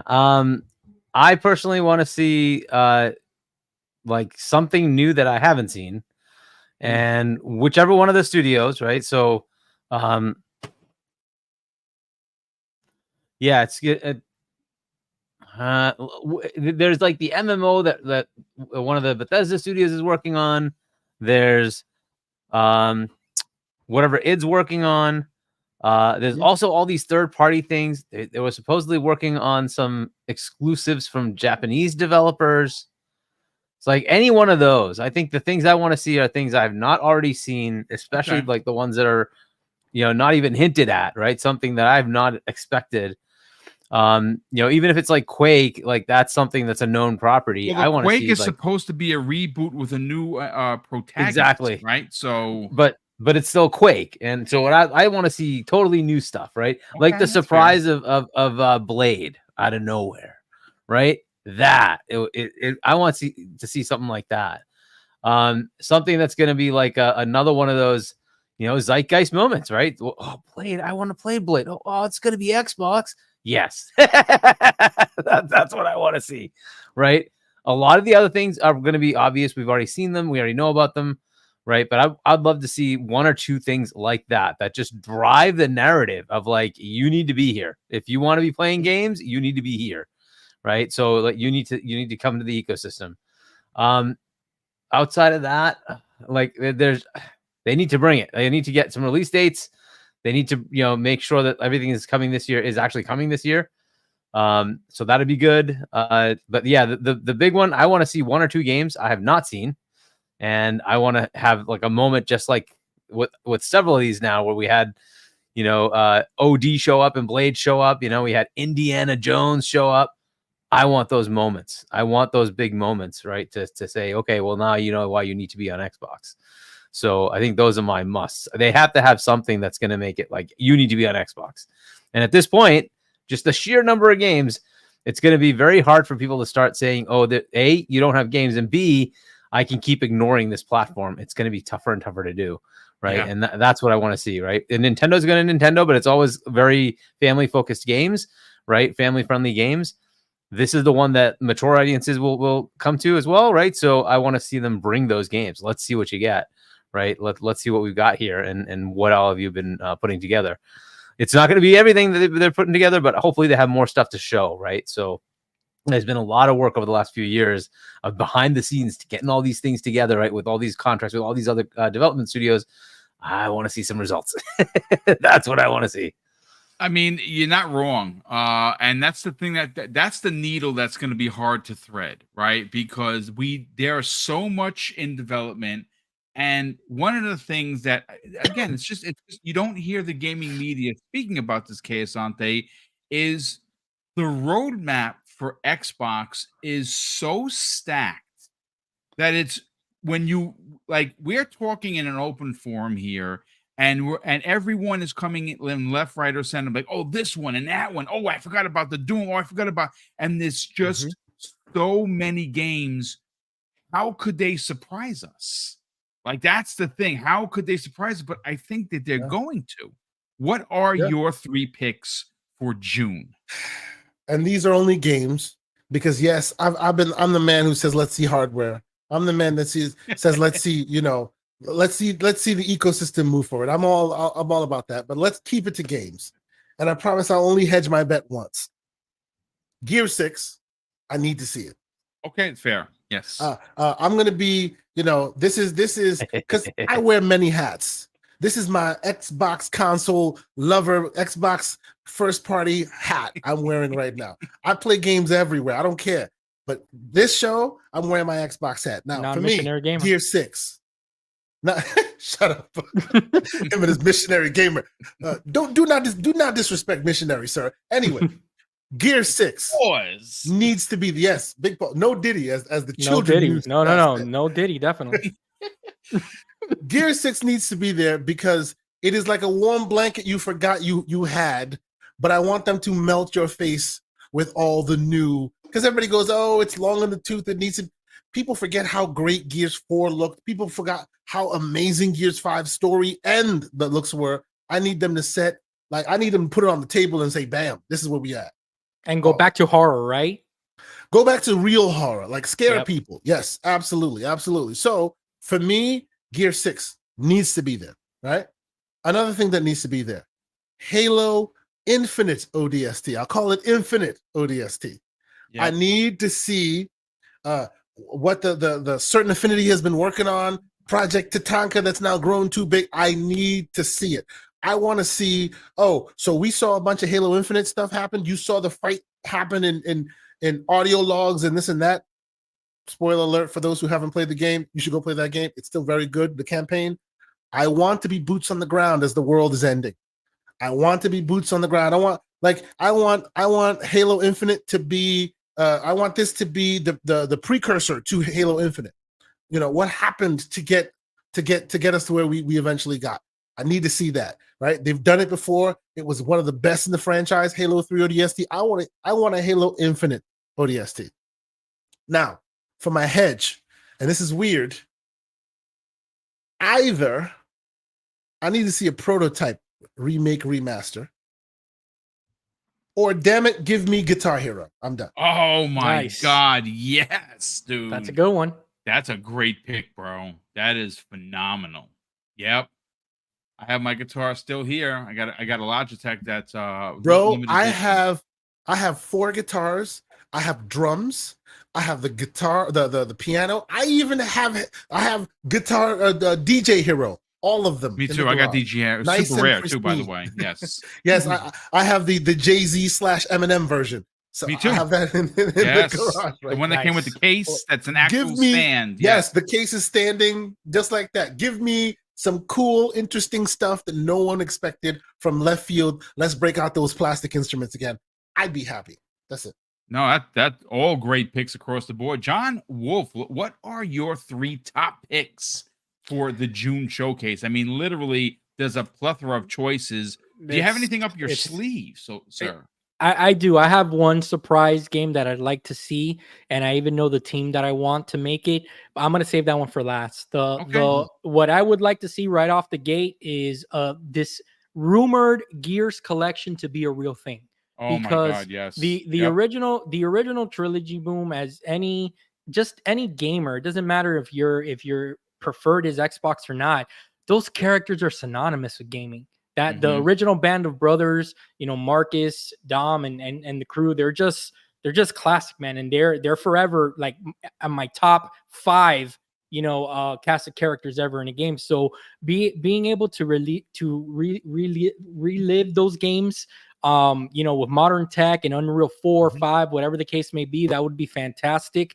The second one I would like to see is actually Perfect Dark. I think that Crystal D did such a good job with those Tomb Raider reboots and sequels that they honestly they matched and in some cases exceeded Uncharted for me, man. Yeah, they were so I good. agree. They were so good, so phenomenal, which is exactly why we were all kind of bummed out when Crystal D, you know, went to embrace her. We're like, oh, it just slipped right through our fingertips because we know what that team can do. They're like a ninja theory that they're just masters of their craft, you know. And it just when that slipped right through Xbox's fingers, we're like, what's going on here, man? They were right there. They would have owned Tomb Raider if they weren't in you know, gummed up with the ABK. Yeah. They would have owned all of those IP. It's Absolutely. Real quick, the chat has won the day. They want Phil Spencer to come out. I see you, 9 Lives. He wants Phil Spencer to come out and announce Bug Snacks 3. Oh, nice. Yes, that was actually my surprise game. He got it. Wow, you're a mind reader, man. Awesome. And now it's an exclusive. Now it's a console exclusive. Hey, Bug Snacks 3. I love it. There you go. Bug Snacks. There you go. But I do think that that Perfect Dark needs to show up because for a couple of reasons. One of them is because we've been waiting a while already, and I think that we kind of need to see something already. And second of all, and I was having this conversation with Kay Asante the other day, we need Xbox first party led by Matt Booty to start kind of delivering on these dates and start delivering on these games that were promised a long time ago. It's time for Booty to start delivering the goods. You know what I'm saying? That's my opinion here. And the last one, look, this is gonna be one that's not for everyone, but if they bring this out as a surprise, I think that this can be an absolute technical showcase for them, just like Hellblade 2, and that is Crimson Skies, made by the makers of Flight Simulator. Yes, holy shit! That was one of my picks. Crimson Skies is the OG of multiplayer, bro. Can you imagine a game with the fidelity of Microsoft Flight Simulator, that you're having dogfights in the air? How cool that would be! And what a showpiece that would be. That would be my surprise game that they kind of show out there with that level of fidelity. I don't think that there's anyone that would, want to turn that away. I agree. I think that is an Indiana Jones type of game that a lot of people forgot about. And I think that when you consider what they've done with Flight Sim, and you then, I mean, they would obviously be rebooting what the game was. Oh, absolutely. The game had an amazing single player story, and it had a dope multiplayer dogfighting game. It was phenomenal. Yep. Good picks all around. Listen, I'm going to do mine, and then we're going to get everyone out of here so you don't get stuck. Obviously, a lot of people want to go and watch the Fallout show, so we want to get everyone out of here to give you time to go get your popcorn, your drinks, lounge on your favorite chair and watch the show, because it is supposed to be amazing. I'll do my 3 quick picks. Obviously, for me, tip of the spear is Killer Instinct 2. Obviously, there's been a lot of updates. They actually have a new board that you can play on with the recent update. I really want to see them bring back these that in a big way, but I'm excited to see what they're going to do with guest characters. I think that particular IP, just like Mortal Kombat, has Xbox has so many incredible IP that they could use. Master Chief, they could use Doom Guy, they can use the Power Armor. There are so many incredible. I mean, Joanna Dark is a perfect character in there as well. Versus Bjorkid, can you imagine? Exactly. Again, it's just the writing is on the wall for this to be special. The team that came in after the original team is now working on it, so obviously they know how to make a good game. They made seasons 2 and 3. I'm very excited to see what they do there. Now, for me, being a Halo head, I have almost 22 days in Halo Infinite. And I'm not apologizing about it.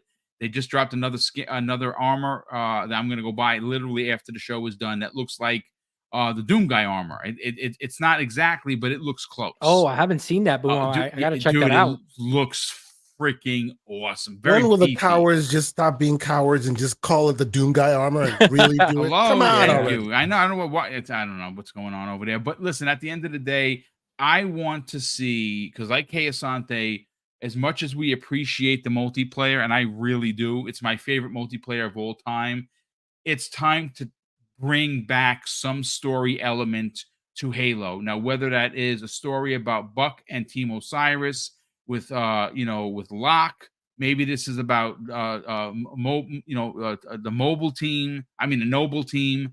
That's awesome.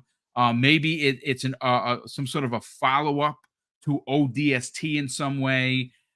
We need to see someone take the lead and bring us something that we have never seen and that we didn't know we wanted. Because Halo at its core is a story-driven, amazing single-player game with the ability for co-op.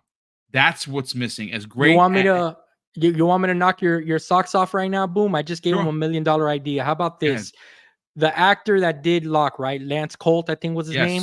Mm-hmm. Imagine him coming out announcing the game that it's a Michael Coulter. There you go. He gets to announce the game, and he also says, "Oh, by the way, I'm starring in season 3 that of would be Halo the dope. show." Yeah, I think that would be dope. I'm listen. I know a lot of people are down on Locke. I think that his character wasn't given a chance to really develop. That's why people didn't have an affiliation with who he was as a character.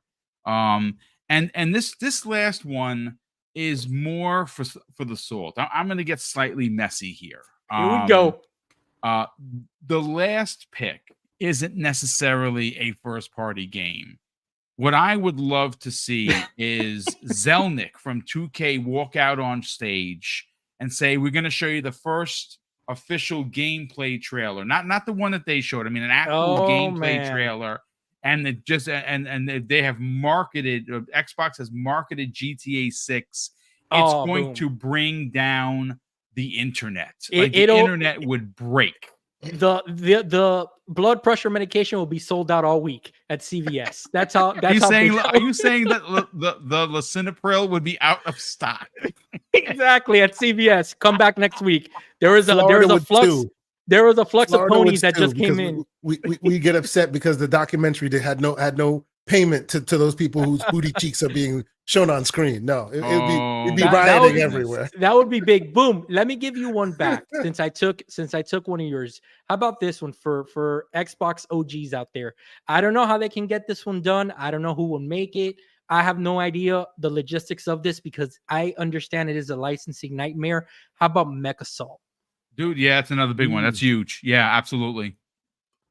Mech Assault that looks like Titanfall. Yes, please. Oh, wow. Let's go. Yes, Let's go. Let's effing go. Look, at the end of the day, folks, this was an amazing show. Again, we just want to get everyone out of here on time so you can go and you can check out Fallout. Mrs. Boom and I are probably going to watch that right after. Let me just catch up on your super chats. We'll do a quick outro, and you can get to watching on Prime Video the first episode of the Fallout series, which looks dope, and it's getting ridiculously good reviews. We have Spartan661 drops a very generous $2 super chat and says, "It's great that Boom has the best panel glass." Oh, brother, that is so nice of you to say. Thank you for the very kind words. I try to bring people that are positive and fun and, and just enjoy talking about gaming. That's the whole point of it. Ultron Quake drops a very generous $5 super chat and says, "Been playing a ton of Diablo 4 and loving it. I'm also trying to resist the COD FOMO the multiplayer free weekend gave me." Yeah, listen, I don't play it normally. I did play some of it. They said this is the best Call of Duty in years. It's and really a lot good. of people really hated on it. And John, you play Call of Duty online, so you would know more than anyone. We have a new channel member, Mash, in the chat. Welcome to the program, brother, and thank you so much for becoming a channel member. That is very generous of you. JFX88, who's been a channel member for 9 months. Brother, thank you for the support. He says, "Boom, the 33 Immortals beta begins in May. That would be a good time for a community game night. Everyone, brother, yes, I can get down with that. 33 Immortals looks like it's going to be very fun. Oh, I'm down for that. I will. You know what, JFX, my gamer tag is as simple as my name. It's Mr. BoomStick XL. Friend me, and when that comes out, yeah, we definitely got to get down. I'd like to do a community night with that. That would be a lot of fun. I can only imagine what the chatter would be. With 33 people, it'd be crazy. 33 people, yeah. Pass me the ball, Boom. Pass me the ball. Andre Doyle drops not one but two super chats. The first one of $2. He says, Double Fine is working on 2 Unreal Engine games. We forgot to talk about Tim Schafer and that amazing team. This is what we're talking about. It's undeniable. It's just, there you go, undeniable. And his second very generous $5 super chat says, "I'm not on the panel, so here's my 3 picks. Voodoo Vince, Perfect Dark, Phil Brings Out, Crystal Dynamics, Eidos Montreal, and Legacy of Kain." Holy wow. Shit. That would, dude, amazing. That is and then you just come out and say, "Oh, by the way, Amy Hennig wrote that one too." Oh yeah, dude. Yeah, that's something. That's a mic drop moment for sure. And lastly, a Spartan661 drops a very generous $2 super chat, and he says, "Xbox is the GOAT. you POS people need to recognize. I love it, brother. Thank you so much for the generosity. And listen, let's get to the outros. John Wolf, let's start first with you.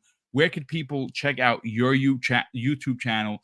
Obviously, follow you on the socials, but listen to you and Kay Asante go back and forth with the tech talk on Monday evening.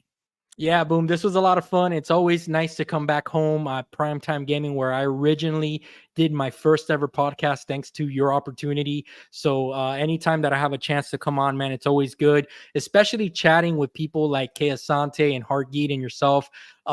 Just gamers that love that gaming. Just are gaming and passionate about the gaming industry, and that I love having conversations like this that, you know, while not every conversation we need to agree on and we all have our thoughts, at the end of the day it gives us something new to think about and something new to learn. And that's what it's all about, man. Just having conversations, which I think it's missed a lot sometimes. Like you said, Boom, it's John Wolf, exactly how it's spelled there, on all platforms, primarily PC these days, but all platforms, as well as me and Kay Asante. We do have a show every Monday at 7 that we call the Gamers Playground. Me and Kay Asante are mostly talking PC MR talk there. We're trying to get away from the MR thing. We're trying to rebrand a little bit. Now it's been more tech talk these days, right, Kay? Because we talk about VR, we talk about handhelds, we talk about PC, anything that any gamer would be interested we talk about in. Consoles, you know, anything. Yeah, we talk about anything. So one time we showed off our controller collection, which I have like 40 I got a problem. And you know, like seriously, like these console manufacturers, they can send me that Sean picture. Your hole is mine, because literally, like I like, they own me, seriously. Okay. Anytime that they release, RD came back on camera, anytime that they release a new controller, they know that they got my wallet. So John Wolf, as always, Boom, it's been a lot of fun. I hope you all enjoy the rest of your week and have some fun, man. A lot of games to play. Yeah, absolutely. Kay Asante, please expand on that. Obviously, not only do you have the Monday show, but you have the Saturday morning show known as the Gaming Circle Podcast, Saturday mornings, 10 a.m. Eastern Standard Time. By all means, tell everyone where they can check that show out. Follow in on Monday with the Tech Talk, and more importantly, follow you, sir, on social media. Oh, well, I appreciate that. It's always fun being here and chatting. I'll say somebody in the chat just won. They want DLC, hip hop DLC for Hi-Fi Rush. That is the winner of the show, sir. Indeed. That's the right answer. Oh, yes. I'll even take pop. Anything. Give me more Hi-Fi Rush. That'd be amazing. But no, you can find me, Kay Asante, TKO Asante, on all the places we communicate. And that'd be Twitter, that'd be YouTube, that'd be your Xbox, that'd be your PS5. If you check my X account under my profile, you'll see my social security card, so you can then reach out to me on the abacus known as the Switch. We can communicate wherever you want. But does that thing have voice chat? Stop it. You can find me, as Boom was saying, on GCP on Saturday mornings. We like to have a great show there. We say we're PG-13. We go right to the edge. We are G.I. Joe. We shoot, but we shoot with lasers and not bullets. You know, we get right to the edge, and that's how we do it. This week's show, we're looking to have some really interesting folks on. Prime guest PTK Blam, one of very nice, the stalwarts of this here gaming community, one of the OGs. Looking forward to having him on and having great conversations, and of course myself and Mr. John Wolf. See, we're not really, we're moving away, as he said, from the PCMR movement and getting to the hashtag get a PC movement. Think about it, understand it. Huh? You may not buy one because Boom gets a PC. He just plays on console. Everybody has a breaking point. Everybody has a breaking point. But no, you can come check us out Monday nights, 7 p.m. Eastern Standard Time. You know, we teach people, we learn things, we have tips and this and that, all these fun stuff that we always talk about. So come check us out. And of course, it's always awesome to be here on Wednesday night with Prime Time with Gaming, where I can get to talk to Heart Geek because he's not on Xbox, on X. So, you know, I got to reach out to him somehow. Yeah. He's smarter than the rest of us, clearly. Yes. You know, real quick before we bring Heart Geek in to get who's outro, I got one for you. How about Hi-Fi Rush X Jet Set Radio. Whoa. Oh my God, bro. What are you doing to me? Oh, that's just terrible. What are you How doing? about, Right I mean, now? they're two Japanese companies, and Yeah. I can see that being a thing. I'm just Oh, saying, yeah. but Yeah. Harky Chani, let's sell your brand, brother. Talk about Game On Daily with, of course, the Source Master himself and the ninja known as Asa. Both have their own channels. They're all doing their own things. They're both very successful. Talk about it, brother. Where can people tune into that on a weekly basis? Subscribe to their amazing YouTube channels with an S, and not find you, kind sir, on social media. Yeah, so GameOnDaily.com, YouTube.com/GameOnDaily. Certainly check out the individual channels, and I'm going to be doing more on my individual channel, which I think we put it in last time, but I'll throw it into the private chat. But and then you can put it in the public chat. But yeah, so check out my channel, subscribe. I'll start doing some work now that I've finally finished my book, but I got to publish it first. So once that's done, I'll start doing some more content, maybe daily, but we'll see. And then I am normally on night shift on Fridays. I will not be there this weekend. I will not be on there Friday. I will not be on Sundays Game Talk Live either. But normally I'm there with Fonz Gaming Sundays at 6 p.m. US Eastern Time, and then right back here on Wednesdays. But yeah, so you will not find me on social media, but you can find me on Discord and on Xbox at hchani is my handle or gamer tag. And what else am I missing? Oh yeah, my book is publishing soon, so try to get that all. There's that cheap plug again. Yeah, you got a print copy, brother. We got to drop that link into where people can buy it, and we got to take a picture of it and get that out. You can show that on live on camera. Boom. I usually like getting virtual tomatoes thrown at me, so I was gonna keep it to myself, but I can't. When you were mentioning the Hi-Fi Rush crossovers, since they're on PlayStation, they could technically do Hi-Fi Rush cross Parappa the Rapper.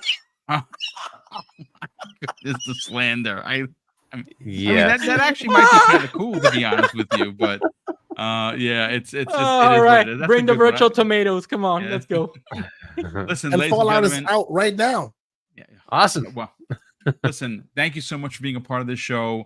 Obviously, we don't have a show unless you're here. We had over 800 live viewers. That is a really big deal for a channel that's continuing growing. If you are finding the channel for the first time, just consider subscribing. Honestly, you don't even have to hit the bell. I do this Monday through Friday, 5 different shows, 5 different panels, and we always have a good time. We always bring a lot of conversation to anything that we're talking about, and occasionally we laugh. We have some slander.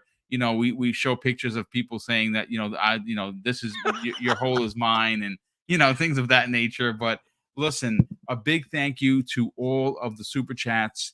I want to thank everybody for it, because that is very kind and generous of everyone to continue to support the channel through channel membership, through obviously super chats. And obviously, it allows for us to do big giveaways. And obviously, we just did a $300 giveaway for Easter that is now going to become a regular thing. And we can't do any of that without the support. And of course, I'm gonna just close out the show with something that's incredibly important to me, folks. Hopefully, one day it'll be important to you. And that's something that my dad taught us when we were kids. And he would say, Craig, treat others how you want to be treated. And also, it doesn't cost anything to be nice. You live by those rules, son. I can guarantee you're going to have an awesome day. So take care, everyone. And we'll see you next week on the newest episode of Primetime Gaming with Mr. Boomstick and Friends.